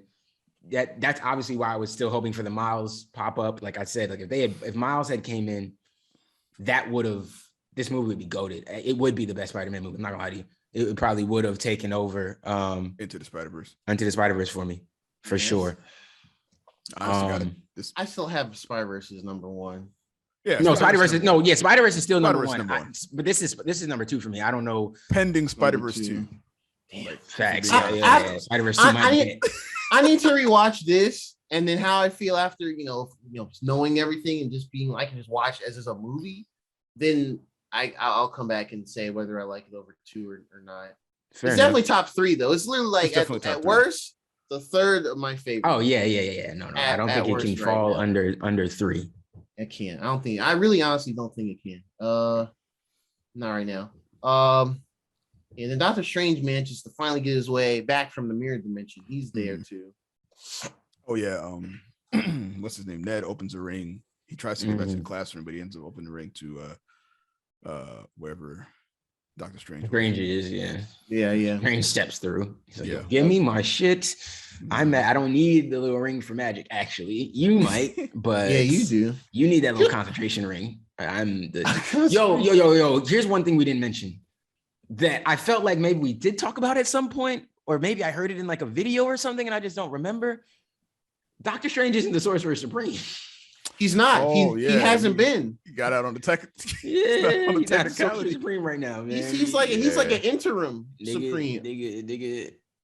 Yeah, and, you know it's funny. I didn't. We didn't talk about nigga Wong and I didn't even realize it. Man. And that makes sense why Wong was so present in well, I guess Shang-Chi, but yeah, because he's Asian as well. He's in it, but also he's yes, Sorcerer Supreme. So yeah, big magical things. Now we know this. Probably because exactly. That's why I want to be like, man, fuck this shit. I'm out. I got other shit to handle around the world too. And Wong, I guess Wong was going to Shang-Chi. I think that's what he was doing there. Yeah, he went straight to him to talk about the 10 rings and the power and shit. Okay, so that's that continuity there. Yeah. But yeah, he's not so supreme, which is interesting. Yeah, he really has. And he's just been, oops, the ancient one's dead. And wow, Tony Stark's on my footsteps. Might this mean that Wong might pass in the multiverse of madness? He better fucking not. I don't think he'll die, but he may give up the mantle once he realizes how much it is going to take for him to handle it. And Doctor Strange is more powerful than him.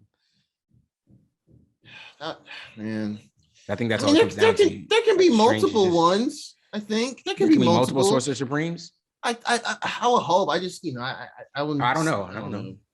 I just wouldn't sit too well with me personally if they did that for Wong. I don't know.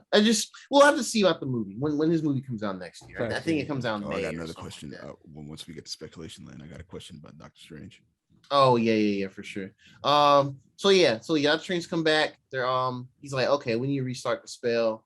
Or no, he's like, we need to restart the spell, and then I think then we're like, well, you see that Peter actually managed to figure this shit out without killing him, right? He's like, oh yeah, you're right, whatever. He goes on the top of the little torch that the statue holds and begins a new spell. And he unleashes the thing from the cube and he begins a new spell.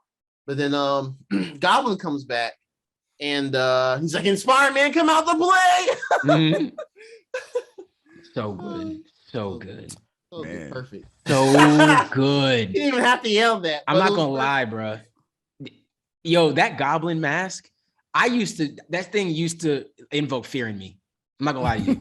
That Goblin mask used to be, I used to be like, oh shit, nigga, yo, it's something that's just scary. And even when he had it on, when he was first in and he was running around with it, I was like, oh yeah. And then just hearing his voice and that little laugh, I'm like, yo, this dude is something else, man. This nigga is really. I do appreciate that they got rid of the mask. Yeah. Early. I love. Yeah, facts. So you got to see it for a second for nostalgia, and then out of here. Yeah. He crushes it. Yeah. Man, I really love his getup. It's like, fits the movie's arc with him. Yeah. And then it kind of has homages to like his classic one where he has the purple hood. Mm-hmm. He has a little satchel where he holds his bombs and shit. Mm-hmm. It's actually amazing what they did. Because I definitely was wondering the whole time. I was like, how they gonna do that suit in 2021? Like I was not sure. Yeah, he's hipster Goblin. Yeah, hipster Goblin. Hipster Goblin. They did it, man. They fucking did it. I couldn't believe it. Yeah. I shouldn't have had doubts when they made Mysterio not a dork. But yeah. I should have. I don't know. But yeah, he comes back, and then Tom is like, "Oh, good. I want to actually kill you because I'm fucking pissed off." And now, what causes Strange to where he can't control the spell again? I don't remember what would actually cause the Goblin takes he takes the box, right? And they do all this shit to get it back from him. Oh, there's a bomb in it, right? And he put the Goblin bomb into the box. And Strange is like, oh, fuck. And they're trying to get it out, but boom. That's right. And explodes and just... Goblin would be responsible for the MCU just fucking up. Just for a breeze. I'm only here for a second. I'm only here for a second, but I'm going to fuck your whole shit up. And Kang knew all this was going to happen and just chilling. He wasn't worried, concerned. Kang was one of them silhouettes. He had to have been. Right, he had to have been. Or he was watching that shit go down. Like, yo, that's wild back there. You know what? Now that I think about it, maybe it was the Watcher. I think it was the Watcher. Yeah. So when they had the ripples in the sky from like other characters coming in, I definitely saw the Watcher, one of them. I saw it look like the Rhino. From like one that looked like Rhino potentially. There was a lot of weird shit. I got to see it again and really pay attention. That's another reason why. Image of it. Yeah. I'm sure there's probably an image of it. Yeah. I'm sure what's his name on YouTube is gonna do. Oh, he'll break it down. You know, Emergency Awesome. Emergency Awesome. He's probably working on it now. Probably got that up. It probably just got uploaded. It's probably being uploaded right now. I got 3 YouTube notifications. He one of them, I'm sure. Yeah. And so Strange is like, I can barely hold it together. And then they're down. And the explosion and stuff causes the shield because they're building the shield, the Captain America's shield on the Statue of Liberty, which I think looks tacky, but that's just me. But it falls down and it's just like beneath the end of that little island thing that the statue sits on. And so Captain America gotta be relevant somehow. Of course. Hey, did y'all see actually real quick? I'm sorry, real quick. Toward the very beginning, when he was swinging through the city to get away from the NYPD and stuff, did you see that billboard that said Rogers Musical on it? Yes, yeah. Call back to Hawkeye, and I was like, these people, they are nuts. This show just started coming out.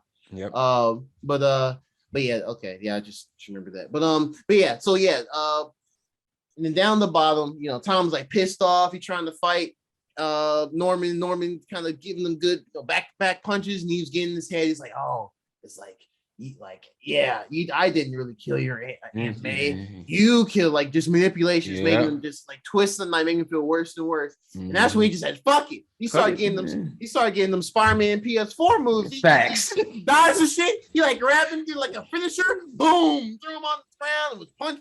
I was like, yo. Nah, they made upgrade for Tom, bro. Big. He really did get vicious. He picked up the glider.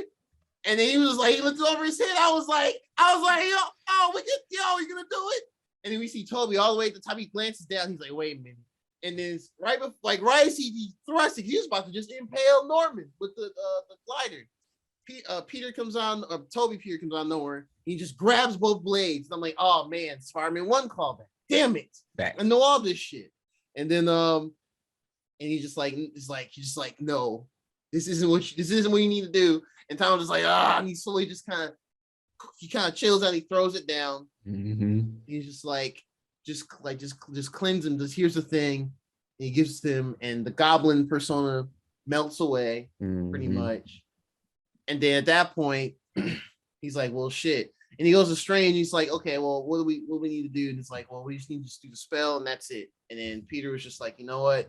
Just make it to where no one knows who I am. Yep. Like Strange is like, that's a serious thing. Like, are you sure? Like, even I won't know. And he's like, yes, let's just do it. That's the greatest stake, man. So, and he goes to say his goodbyes to MJ and Ned, and they're all like crying and like just. You're gonna come find me, right? Of course. You're gonna find me, of course. And I was like, oh. And he's like, yeah. As soon as it's done, I'm gonna find you, and I'm gonna explain everything. We become friends again. And I was like, oh. I'm like, oh, you sweet. Yeah, look at you, innocent kids. You sweet summer child. Like, it's not gonna happen, bro. It's never works that way, Tom. Sorry, bud. Never does. Yeah. And Tom Peter Parker gives a kiss to MJ, a final kiss, farewell, and he has Strange do the thing, cast a spell, and then I think it says like a week or two later, or is it a week later? See, my thing is, couldn't he have just stood right there and then?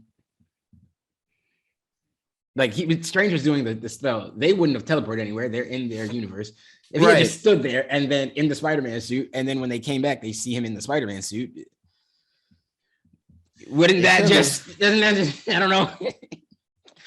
I don't know. I mean, they don't know. They don't know. I mean, the thing is, you have to make everybody forget who he was. So I don't know. It just seems a little. It seems like if he really wanted to do it, he could have just stood there and then told them. Again, if he really wanted to, he didn't have to wait to get to the diner. Like he didn't have to do all that.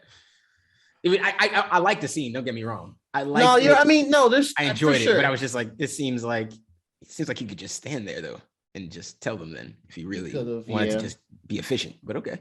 But I think at that point, he was just like, yeah, this shit's too messy. I just want nobody to know at this point. Just do it. Since when I tried making all these stipulations before we got to this in the first place, I really think that's what he was kind of getting at. You're just kind of like, just fuck it. Let's just do a clean slate. It's gonna hurt, but I'll just figure it out from there. And then the typical like Spider-Man thing where like the less people that knows my actual identity, the safer they are, the better they are.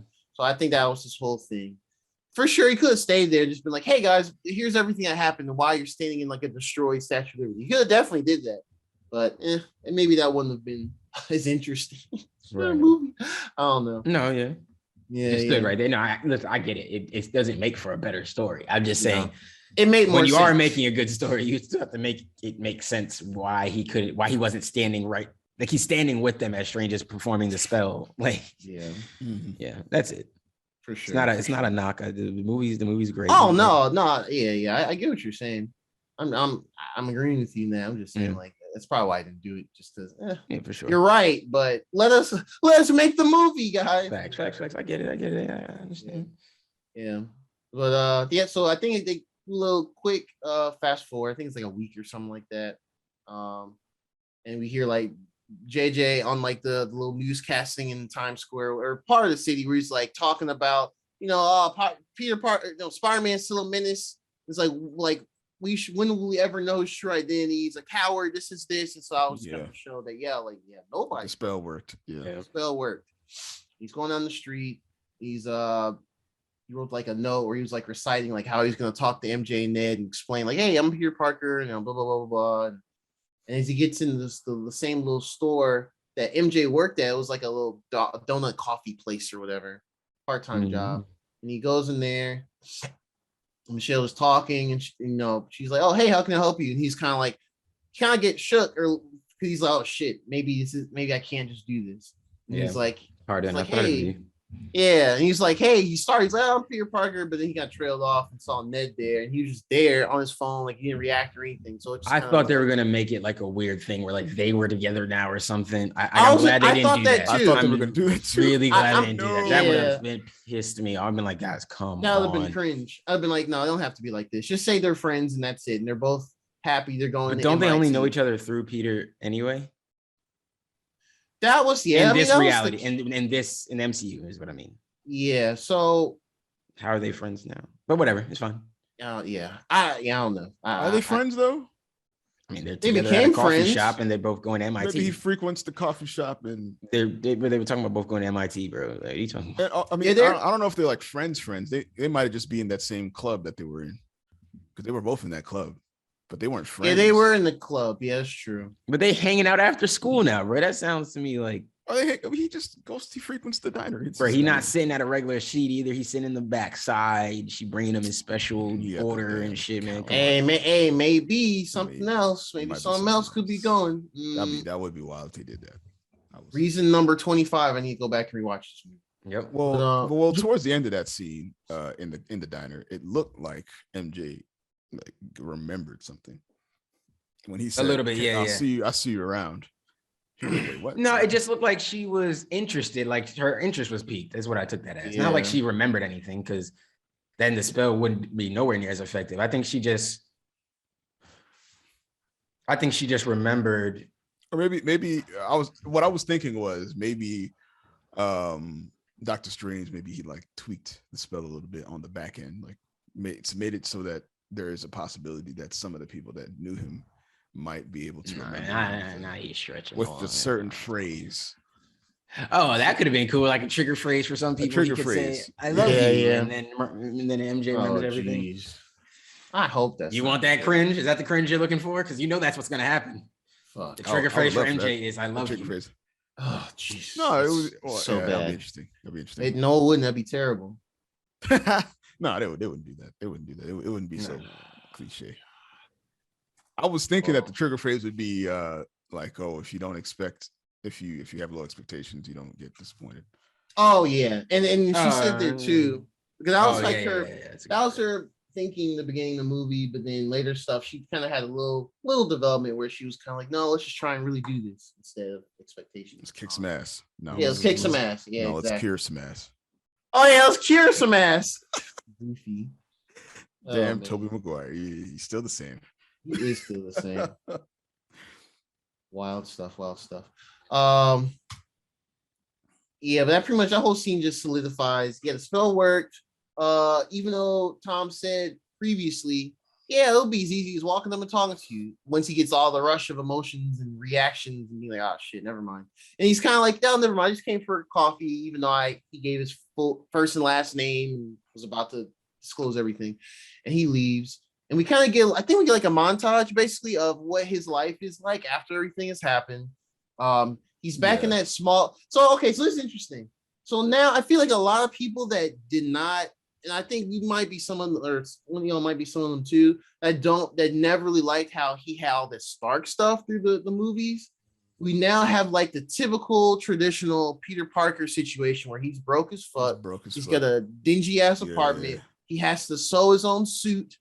And they had like a little box he put down when he went to his apartment, had like a GED book. So he's more than likely going to go to community college now. So he's going to stay in New York. Despite being smart as hell. And we did get a glimpse of his brand new suit. That new suit was clean. It was a blue and red. That I don't think it really was shiny AF. Yeah, the blue was that shit was glistening. Like holy it was glistening. Shit. Almost like sequin glistening. That's how shiny it was. I was like, damn, son, what is this? I will say he doesn't have access to Stark stuff yet. Because he did bump into Happy. I think they might Happy is a relationship. I'm actually glad you said that. And he actually remembers Spider-Man. He doesn't remember Peter as Spider-Man, but everybody knows Spider-Man exists. They just don't know Peter is Spider-Man. Well, and they don't know Peter is Spider-Man, and they don't know who Peter is. Because at the end, so actually, when after the coffee shop scene, he goes to the cemetery and visits Aunt May's tombstone. Now that's another thing. Small gripe. I really wish they had Uncle Ben tombstone right next to hers. That would have been a nice. That would have been a subtle, like, okay, that would have been a nice reference to him in the MCU. Yeah, but they did not. Yeah, they didn't reference it at all. Yeah, she's by herself. I think they were maybe trying to focus on the fact that Ben she was his Ben, right? But at the same time, which is true. But if Uncle Ben's already gone, then just put them together. Like, but I mean, she was younger too, so maybe she wasn't married yet. You know, I guess they're taking it like a different route. There is no Uncle Ben in here, so she is the Uncle Ben. She's effectively Uncle Ben. Otherwise, he would have already gotten the great power comes great responsibility I suppose speech. So. Yeah, I guess. That's not even. They could have done an Uncle Ben where the roles were reversed, but that becomes complicated. So instead of complicating it, we'll do a younger Aunt May, and there just is no Uncle Ben yet. There was never you just don't have an Uncle Ben. Uncle Ben existed. Uncle Ben existed here. They said that? He said that? There was go ahead. In Spiderman Far From Home, there was towards the beginning when he was at the airport and he had like when the lady was opening his suitcase, he had like a bunch of shit in there. There was this one specific thing that said property of Ben Parker. So that was the only nod in these three movies that I could recall. So he should have. They should have had Uncle Ben's. They just so that's something. That's my So that was my main thing. I was like, oh man, that would have been nice, but okay, fine. And what you guys said about Aunt May being Uncle Ben in this trilogy, that's why. That's fine. That's fine. It's fine. But yeah, he's there, and then Happy walks up because he also came to love Aunt May through the last movie, I guess. Still kind of weird, but it is. It's definitely weird, but coworkers mean. Yeah. That's funny. Happy. But yeah, and Happy was just kind of like reflecting on stuff, and it's like, she was, she's a great person. This, and it was like, I'm sure Spider-Man, did everything he could, and this and the other, and then that was it. And then Peter was like, all right, well, take it easy. And Happy's like, yeah, nice meeting you. And I was like, oh, yeah, so he doesn't know you there either. That's crazy. Yeah. Yeah. And then that leads to the apartment stuff. But yeah, so that pretty much shows that, he's on his own 100%. In his GED, because his whole school don't. God damn, that's nobody. Nuts. See, that's weird. Okay, we'll get to that in a second. But yeah, and they do the thing where he puts on a new suit and he hears like, oh, that's right. He gets like a police thing from his phone, like a fancy app or whatever. I'm guessing he designed. That reminded me of the PS4 games as well. And he was like, shit. And he puts on the new suit and he swings around a bit. We didn't get like a good full glimpse of the suit perfectly, but we got like parts of him swinging around. They do like the swing towards the camera and then the credits roll. All right, so do we want to talk about the post-credit scenes and then get into speculation land? Yeah, let's do it. Yeah. Okay, cool. Yeah. So the first one, Ian, you probably knew about this because you actually saw There Will Be Carnage, Venom, There Will Be Carnage. So yeah, so I've seen that post-credit scene for that movie, and so So it's interesting. So yeah, they showed Tom Hardy talking to this one dude in he's in Mexico. Yeah, which is where he got transported to. Yeah, that's the Venom movie ends with where they're going. They're going. Yeah. They're in Mexico, I guess. Yeah. So he's there and he's talking to like the bartender dude, and he's just like they're trying to talk through like the events of Avengers and just other stuff like Thanos. And the bartender dude was like, no, like, man, I got like, if you only got blipped for 5 years, you know how hard it is? And he's like, oh man. And you hear like Venom persona talking in Eddie's head and everything. But then you see like a scene where he gets teleported back with Doctor Strange's spell. So what I think that means to me is because Venom was kind of like, he was talking like he kind of recalled some of the stuff through him, and he was like, oh man, we just need to destroy them, whatever. What that tells me is that when they got transported there from, I guess, the end of Venom, There Will Be Carnage, I'm guessing the Venom symbiote shared memories from like the Spider-Man 3 one, because Tobey Maguire does mention that Venom from his universe when they're talking about, the rogue gallery is goofy as hell. Or like he was like, Toby was, oh yeah, I fought this one dude who was like a reporter, and he got called this black aliens like creature. And then Andrew's, oh, I fought this Russian dude in a big rhinoceros suit, which is all goofy. But yeah, so what I think is happening there is because that, I think that confirms like this Venom did have some of the memories from that symbiote throughout the multiverses when they got transported to that universe. And then when Doctor Strange did the spell, because that symbiote also technically were familiar with the Spider-Man and all that, and the Peter Parker, that they got sent back to their universe, to the Venomverse, I think. I guess I guess that confirmed that Venom, the Venom we've been seeing in these last two movies, isn't a part of Tom Holland's universe. Yes, which is interesting. So yeah, I think it confirms two things. One, he's not gonna be in the MCU, which I think to a lot of the people that don't like that iteration of Venom, they're probably happy as hell. That answered that question for sure. He's not. But two, what I think is the bigger reason why this scene happened, when they got teleported, we see a little bit of looks like the symbiote on the counter, a little black sludge. So now I think that's their way of just conveniently saying, oh, the symbiote now exists in the MCU. Of course. So we could get. We'll get there when we get there. We'll get there when we get there. They can go a number of ways. They can go a number of ways with this, honestly. I mean, Tom Holland is about to go through his dark arc. The Tobey Maguire dark arc. So you might see that. Yep. You might see a dark Spider. Yeah. Well, I mean, I think that's obviously definitely what they're saying, but also it doesn't make sense. Again, it's another little inconsistency. Don't get me wrong. It's cool that it happened. I'm not against it. You know what I mean? But it doesn't make sense. Why doesn't it make sense? Why doesn't it make sense? Why would just a little bit of sludge get left here if the spell was to remove everything that came in? Like, why would something get left? I chalked it up to that to symbiotes transcending. Yeah, sure. Symbiotes be Hey, look, I'm not saying like, look, if you can tell me why would comic book reason or some reason why that spell wouldn't have sent everything that it brought in back like it was doing everywhere else, then I take it. I'm just saying on the face value of it, it doesn't make much sense. Yeah. I guess on the surface, it can be criticized. It's just convenient for them to say, hey, we're gonna leave the symbiote here. Now we can bookend this, and now we have it here. I get it. Like, I get why it's necessary. I understand the implications it has. It's just a little lazy in that it doesn't make much sense. So I guess this Venom was Andrew Garfield's Venom.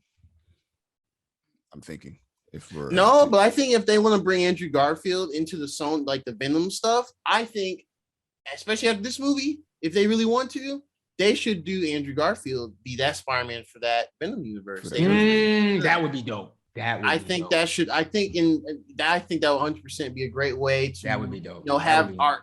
So for Sony to have their Spider-Man and continue what they tried doing like several years ago with better writers and everything. Don't bring up the Peter's parent subplot. That shit is unnecessary. Oh yeah, I forgot about that. Yeah. And then we can do our Spider-Man versus Venom with that, and that could be really cool. So they made it so that all of these Spider-Men can coexist and have their own movies Yep. Yeah. If they want to do Spider-Man 4, and they sound and they allude to Peter and Mary Jane Watson being together after 3 somehow. So if they wanted to, they probably won't do this, but there's other like Spider-Man stories they could do, like Spider-Girl. They could definitely do that, like Mayday Parker. And that's literally just Peter and MJ in another universe. They're together. It's the actual biological daughter. So they could do that, but that's probably Boomer Spider-Man stuff. Well, everyone knows who Spider-Gwen is, so I get it. That's not going to happen. But yeah, they could do a number of things. Yeah, they really just did it just to say, hey, it's here now. Maybe they'll want to explain it later with symbiotes. I do know the symbiotes. Yeah, the symbiotes can be different ones in different dimensions and stuff like that. But a little bit left behind, too convenient. So who knows what they want to do with that? They could do a number of things. They could do Secret Wars and introduce that. They could do a Secret Wars situation and make it like, I just found this, this black sludge or whatever. Overall, great movie. Speculation time, I guess. Yeah. Well, second, do we talk about the second one? Did I miss that? Oh, second one. Yeah. So essentially a trailer. Yeah. Trailer for Doctor Strange, Multiverse of Madness. Yeah. Trailer went crazy. Now I'm curious when they're gonna put that trailer out. Are they gonna put out before the end of the year? Or are they gonna do top of the year? Because I feel like I want to know when we get to see that trailer daily, because I might watch that trailer once a day. Why the fuck would you do that, you idiot? There's so much in it that there's a lot. Yeah. I think they're gonna release it. I mean, the movie's out.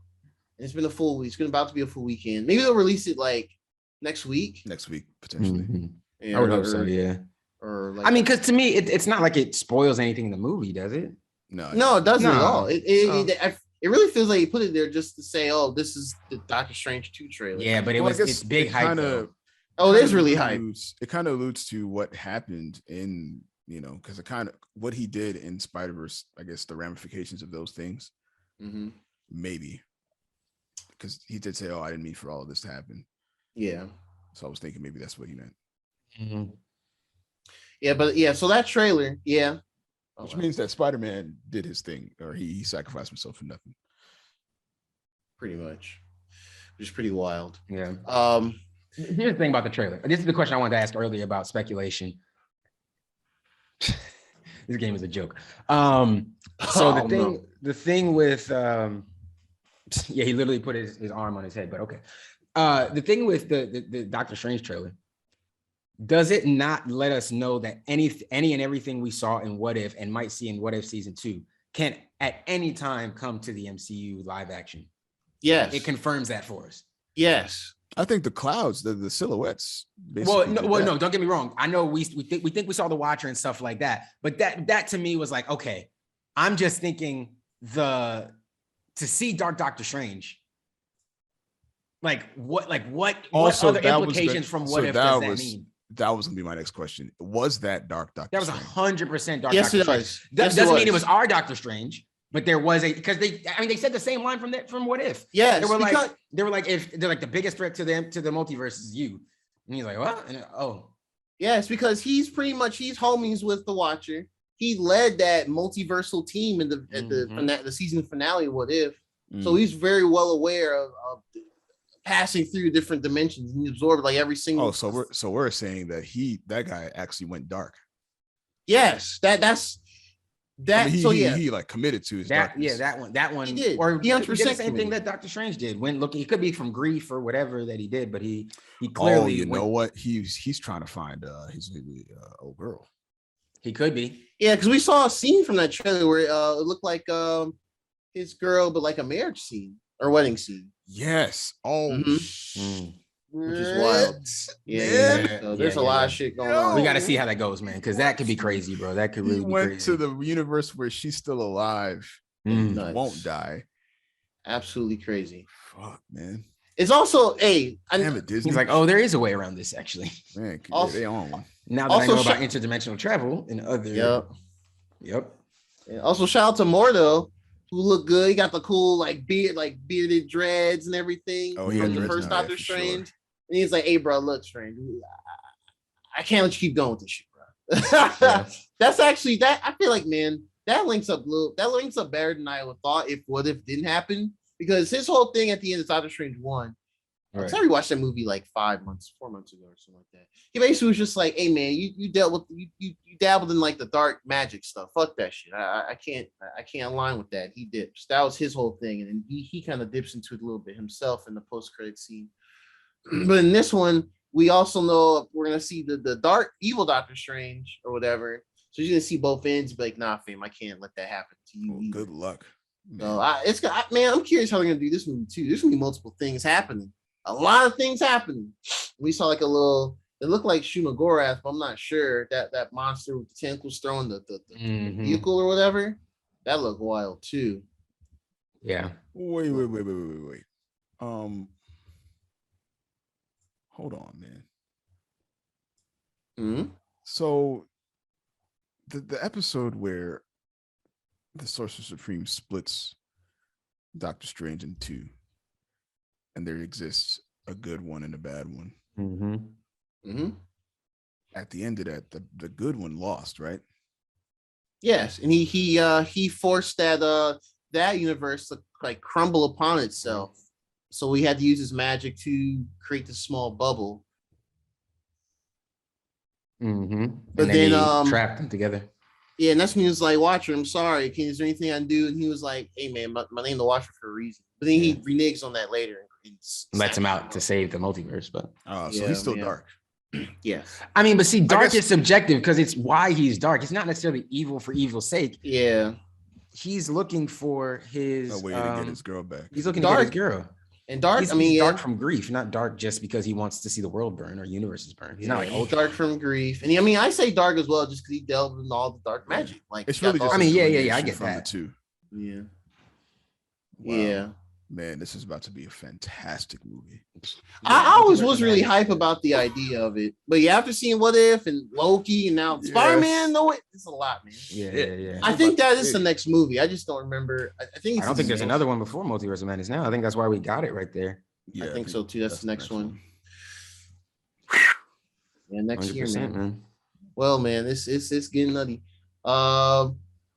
Yeah, man. What's y'all speculations? That was one of my speculations. Just that the MCU stuff could be coming from like a lot. We could see a lot of What If come to live action, and that could be really interesting when we talk about variants and stuff like that. Imagine the Killmonger from What If coming into this MCU and being a problem for Wakanda.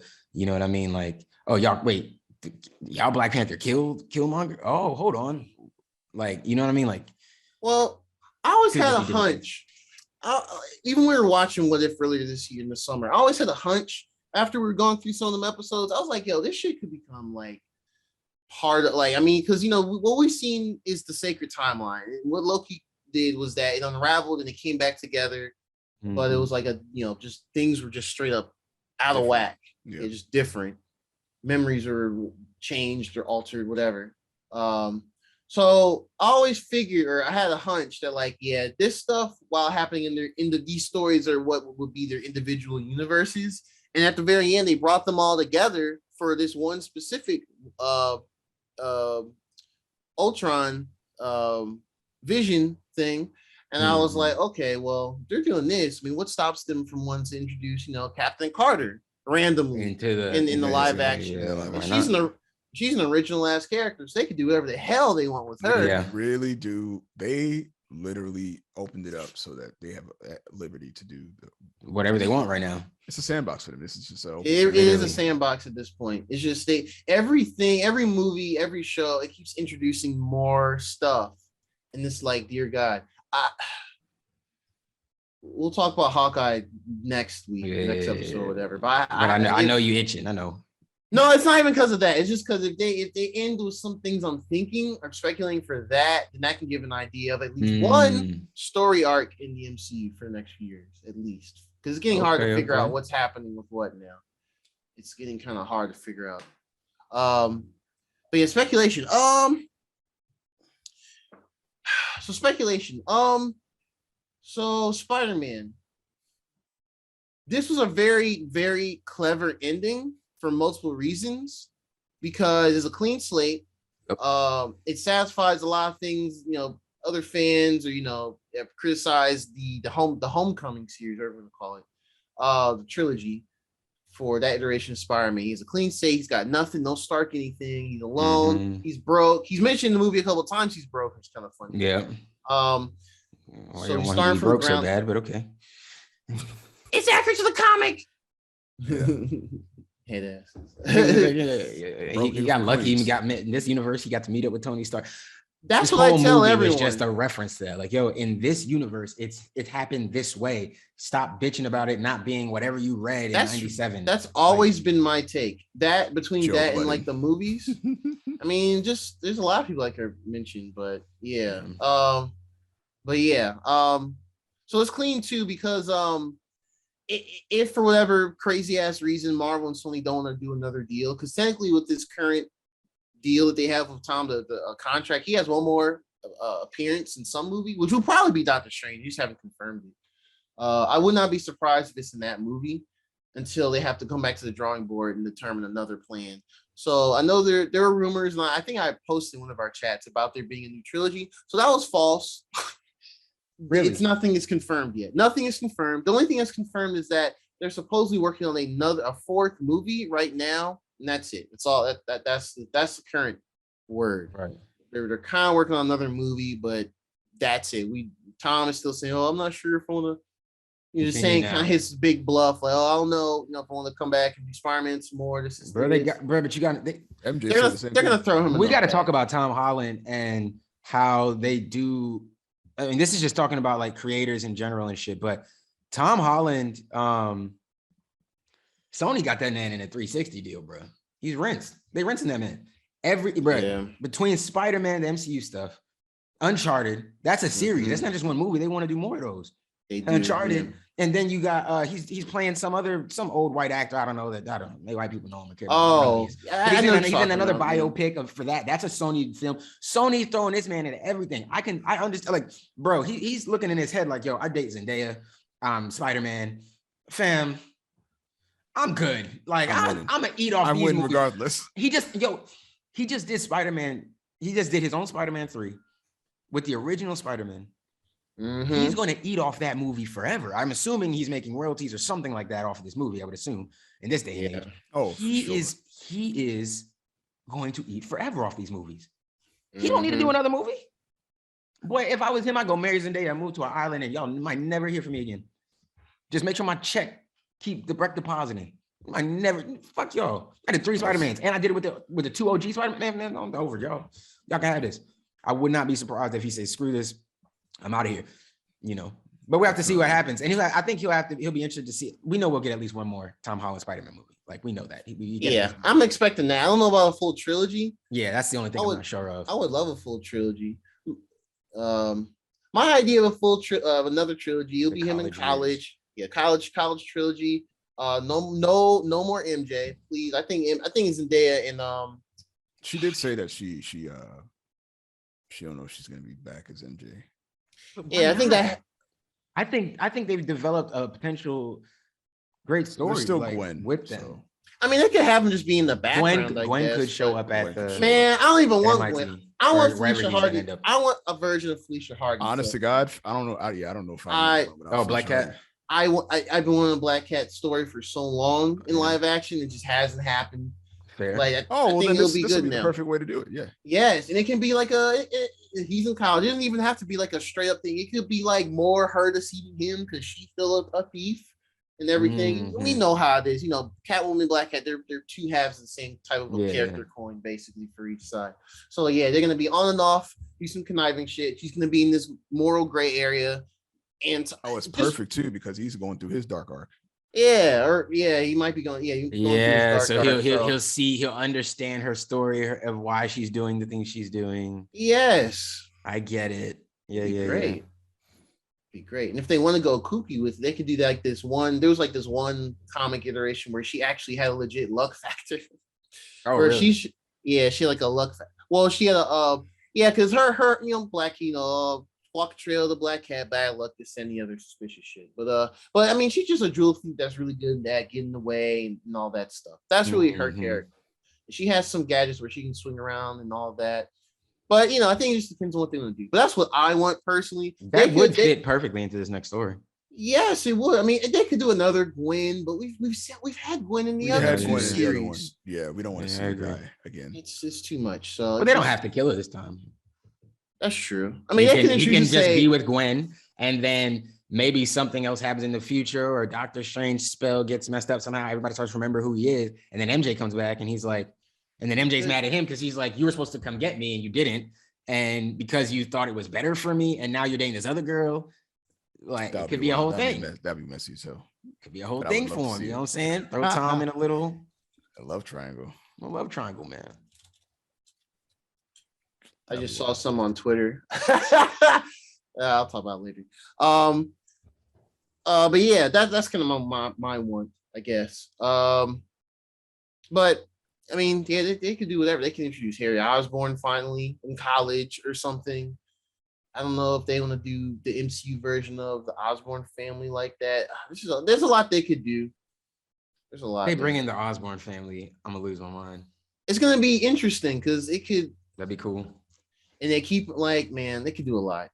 But after this movie, I don't know if they have the courage to do that yet. Willem Dafoe here, I don't know. They don't do that yet. Well, no, I don't know if they'll do it with Willem Dafoe, obviously, but just him coming here, I think, because the one thing with Willem Dafoe coming here and being the Goblin, the only difference is he didn't have I don't think anything he did was like broadcasted, like live on national TV or anything, right? But they could easily be like, oh, there was somebody like the Osborns might exist in the MCU, but they didn't know that was Norman Osborn from another universe that was here. But it could be that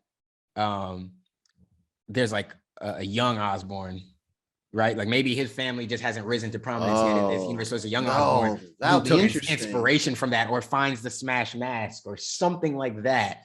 And it gets is still there. The mask is chilling in that alleyway. If the Venom can stay, then why can't the mask? Why can't the mask? I mean, everything. Yeah, you're right. You're right. Come on, we're breaking logic here. Yeah, you're right. Might as well. I'm not doing anything logically. That's all I'm saying. Yeah, man. The movie was great. Y'all have any more speculation? Because I got a question for y'all. No, I'm good on speculation. I think I'm good as well on speculation. Okay. I speculated the same things. Yeah, that's true. Yeah. Here's my question. And it's a little morbid, so I'm not meaning to bring the mood down. We're still super hype on a movie. We'll get hype again before we end the pod.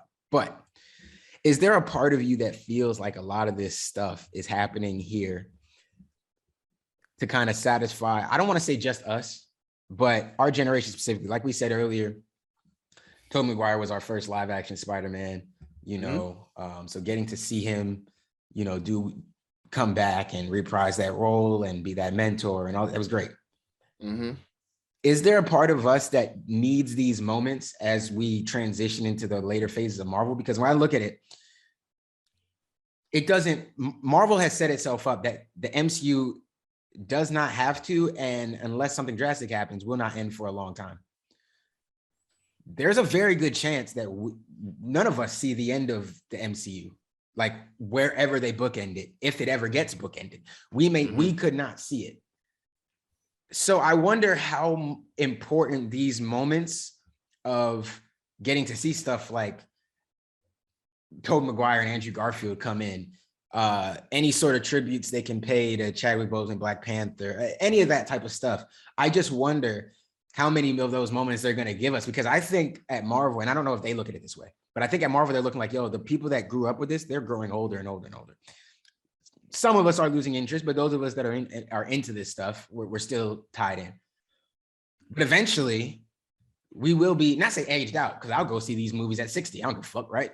Because we started with this. It makes sense for us to go see these. Just like I would assume somebody who's 70 now would go see the new James Bond or something, right? Mm-hmm. But I don't know if that's something y'all consider, like, as we're watching these movies and we're speculating and I can't wait to see this and that. There does come that time of like, how long does this go? How far does this go? do we make it to the, it's not like what we're used to seeing. We grew up seeing like a trilogy was like crazy. It's like, oh, we're going to get 3 of these. We're going to get right. 3, and now the MCU is this whole world of infinite shows, movies, everything. And I'm just wondering, like, do y'all ever consider like, yo, what if we don't see the end of it? I'm wondering how much more of these they can even give us in our generation. Like, we got Spider-Man, Wolverine's dead. Of course. What do you mean? Like, as far as like the big nostalgia moments? Yeah. Like, how many nostalgia moments will they be able to give us? There's not many more left until they start doing the inevitable like X-Men stuff is probably Fantastic Four stuff. Maybe Fantastic Four too. Which could honestly, could they even do Fantastic Four? There's not much nostalgia. Oh, but maybe not. Even their iterations of Doctor Doom aren't that good. Yeah. Or accurate. They can go fresh on that. They can really. They could. Yeah. The director. I'm just trying to think of everything from then. The director of these MCU Spider-Man movies, John Watts, he's doing the Fantastic Four movie. And after seeing this, I feel pretty good about it. No, I agree. And that's just 4 characters. Well, probably 5 if they introduce Doctor Doom, more than likely. Yeah. I think we're moving. I don't know if Spider-Man was like the last of the nostalgia moments that we might receive. I think we're fully the biggest ones of the next generation, but we're kind of riding that wave now, where they're going to be getting those nostalgia moments later on. Well, yeah, for sure for us. But no, but that's what I'm saying is, I feel like I don't know this for a fact. I just feel like Kevin Feige might be slightly aware of the aging audience, where a lot of us were when a lot of this started, where a lot of us started from with the cinema, comic book movies, and I just wonder how much of this he considers. Like, don't get me wrong, it was cool to be able to do all the Spider-Man stuff, but also he must have understood the nostalgia that came with being able to see all the Spider-Mans together and doing everything. You know what I mean? Like, he had to understand that, right? He absolutely did. He has to, because he's been a part of a lot of these Marvel movie production wise, even before like Iron Man 2008. Like, if you look at the credits for like some of the old Spider-Mans, the first, like some of the X-Men's, Daredevil, like the actual Daredevil movies, like Ben Affleck and Jon Favreau's Foggy Nelson in that. Mm-hmm. He's Matt Murdock's best friend and homie. Mm-hmm. But yeah, so I think I do 100% agree. I do think he is aware. And I think I feel like this was one of those like, there's no other time to do this type of movie than now. With this, they rekindled the deal from 2-3 years ago, or however long it's been. It's been next year will be 20 years since that first Spider-Man movie, since we like count things in tens and stuff like that. It's just a number of things, all the actors still around and able. I think it all just kind of, and also the follow along the Into the Spider-Verse like hype of that movie did well, and that movie introduced a whole bunch of characters and iterations and animation. So I think it's just to fly off that as well. Like, oh man, if we can do the animation, then we can collab with Marvel Studios and we can do the live action. So yeah, like, now I think about it more, like as far as like big movie nostalgia, like you said, Ian, Hugh Jackman's done doing Wolverine. I think that he did say on record when he did the Logan movie and he was done with the character, he did say the only reason he would come back if it was like, I think, specific things with the MCU, but now that's done. I think he's moving on. Yeah, I think we're going into new territory. I mean, outside of depending on how much further they go into like the Marvel TV characters, like we got Matt Murdock with Charlie Cox or Kingpin, with that actor, and then I don't know after that. And honestly, of all those Netflix shows, those characters are probably the most memorable and iconic. Mm-hmm. Not saying, like the person who did Jessica Jones, her villain, Kilgrave, or, what's his name? Luke Cage. They can keep all the Iron Fist stuff. John Bernthal is Punisher, which is really good. Yeah, so like, I don't know if there's some stuff they're not that old, but we're fond of because they did those characters really well.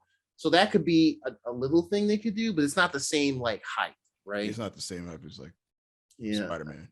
I Honestly, think I don't even know anything else that would be this hype. No, I don't mean this level of hype. I mean, obviously, I think the only thing that could match this would be if Hugh Jackman came back to do a Wolverine cameo or he fought Hulk one time. Yo, man. Well, here's the thing. I don't even need to see. Honestly, I'd be okay with him doing something similar like Tobey Maguire did.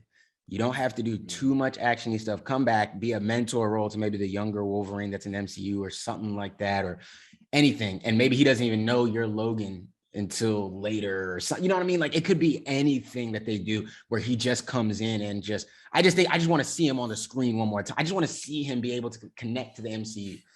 You know what I mean? Like Wolverine, honestly, Wolverine is the only one. Hugh Jackman is the only one I care this much about. And I agree. I don't think any of them will hit this level, but I just wonder if Marvel will continue to do some of this stuff to just hit on that nostalgia, to kind of give people in our generation that bit of closure. Like I feel like you could have watched this movie from our generation. If comic books really aren't your thing, this could have been your jumping off point.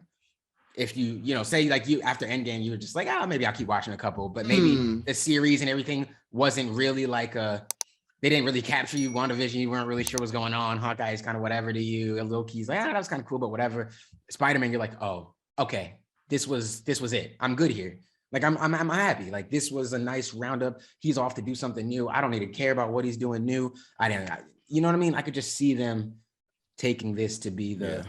I think X-Men might actually be the last thing. Of any of those properties for sure. Yeah, you're right. I think so. Yeah, because hell, I still have no idea. We still have no idea what they're doing with X-Men mutant characters. Yeah, especially after Eternals, I really was feeling really confident they're going to at least introduce the mutant gene in that movie, but they didn't do that. So I don't know. So this could very well be the final big notable nostalgia tug or whatever. I guess whenever they get around to actually shooting the Blade movie, they better have Wesley Snipes in some capacity. I was telling my sister that too. Like I hope that they involve him in some way.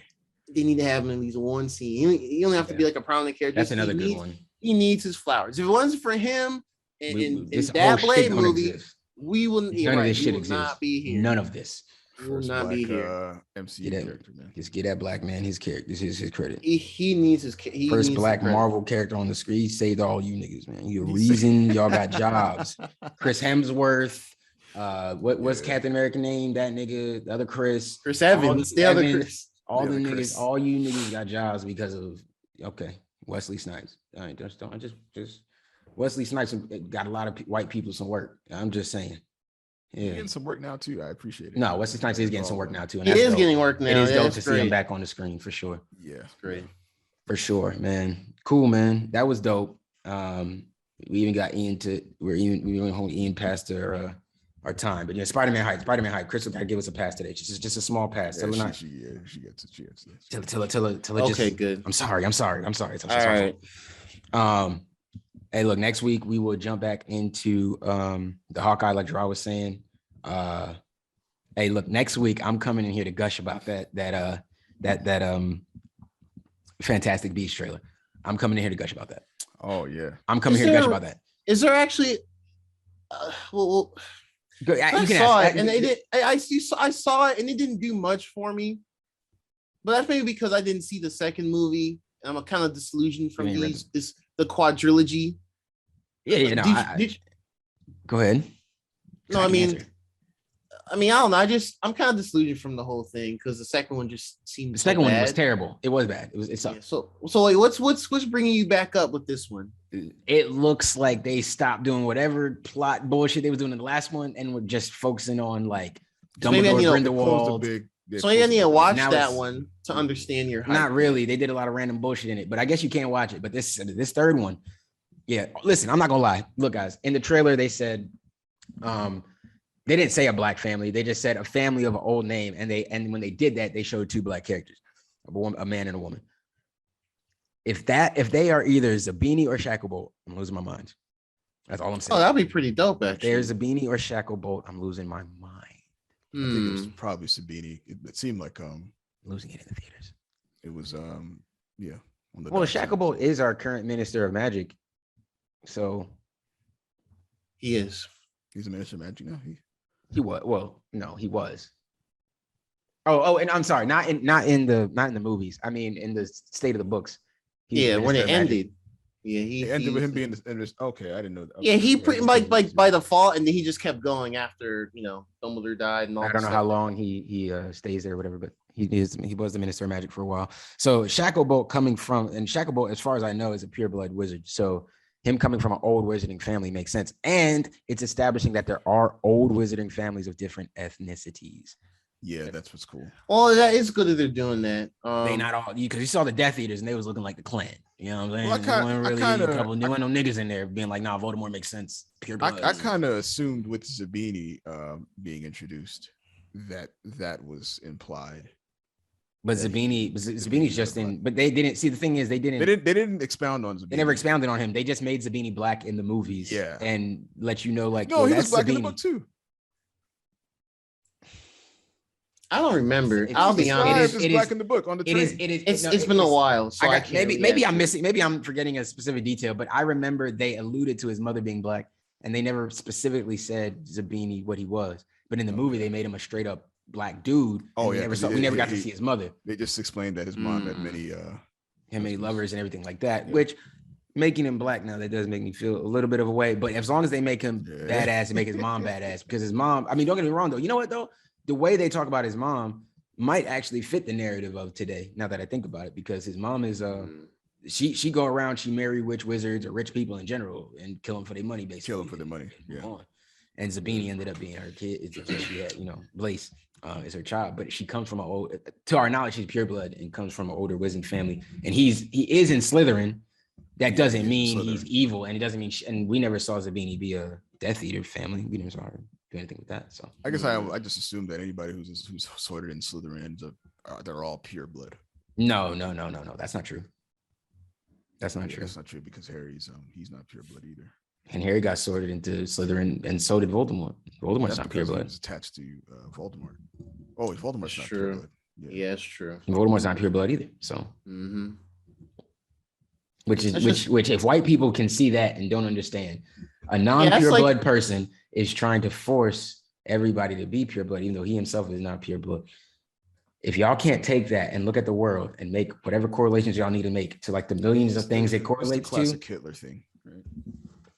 Hitler wasn't even. Yeah. Well, yeah, that too, but I don't think white people know that. Anyways, hey, look, that's not what the podcast. Hey, look, happy podcast. I don't know why we got here. I'm sorry.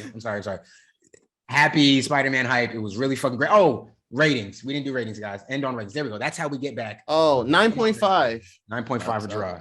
I think 0.25 off because I wanted one more Matt Murdock scene, and also there wasn't an Uncle Ben tombstone next to Aunt May. That's petty, but that's my reason. No, those are legitimate reasons. I like those reasons. I'll give it a 10 out of 10. It would have been 1,000, but for those reasons, it's only 10. For those two reasons, you only that's only for Spider-Verse 1. Like 1,000 out of 10. When it ended. Look, Spider-Verse is a 10,000 out of 10 on the Aquaman scale. So that means it's ridiculous. It's like how crazy it is. So I'm just saying, like, Spider-Verse is up there. This is a 9.75 for me. Lord, I'm only knocking it because there were some clear plot decisions that were, I'm not going to call them lazy, but just easy choices to try to move stuff along to get to where they wanted to go, which was dope where we got. It's just you know they made some easy choices and some lackadaisical choices to get there. So I'm cutting them off a little bit for that, and because I wish they'd been bold enough to throw a random Miles Morales in. He didn't have to meet up with them at all. He didn't have to do any backstory, nothing. Just final fight. Miles flies in because he knows who Peter is, and he I wouldn't even have been just seeing that suit in life. I would even have been okay with them seeing like his dad as his dad somewhere. Officer.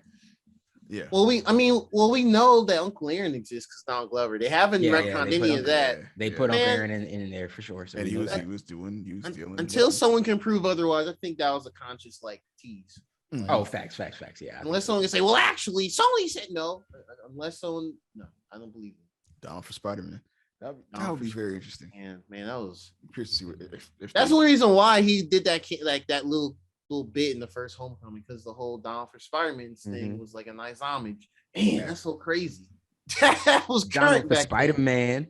And all right. Nigga wrapped it. He wanted that shit bad. He wrapped it, man. He even opened like a community episode with the suit on. Like he did. He has to be Uncle Aaron, like full suit and everything. He's gonna be a he's gonna be Prowler. A Prowler, yeah. I mean, he's got to be a villain. He got to be Prowler, bro. I think that's dope. I mean, don't get me wrong. I understand like the timing doesn't make sense for him to be Miles anymore, but. Yeah. That'll be the first time we see him do live action too, or like action scene or action. Yeah, something action. I think so. Supposedly he's doing that new Mr. and Mrs. Smith on Amazon Prime. I did hear about that. Yeah, but I don't know if I'm not sure if he's actually going to be Mr. Smith and throwing hands, or if he's just directing, producing, writing, or with something. Right. I can't wait for next year, bro. Atlanta, but that's another thing. That's a sidetrack. Oh yeah. Yes, but Ducks too. Anyway, whatever. All right, man. But yeah, guys, let us know how y'all felt about the movie. Were you hyped? Did you cry? Did you clap with the crowd? Did you shout? Did you scream? Did you how emotional did you get? Did you talk about it with your friends for hours the second you got out of it? Somehow we managed to watch this movie and not say a word to each other about it until we got here. That was pretty good. But yeah, guys, man, let us know. Hop in them comments. Y'all been in the comments good, so I appreciate y'all, man. We didn't start this off because we was too hyped about Spider-Man, but y'all make sure y'all tell Ian happy belated birthday this week. He was told happy early birthday. He's been told happy belated birthday. Y'all go tell him happy birthday this week, man. He joined the 30 gang, so appreciate y'all, man. Appreciate y'all for listening. Like, share, comment, subscribe, and most importantly, enjoy. Share this with your friends who've seen Spider-Man. It's been 2 ugly nerds, but there's 3 of us. Bring my Morales to the MCU. Peace. And Felicia Hardy. Facts.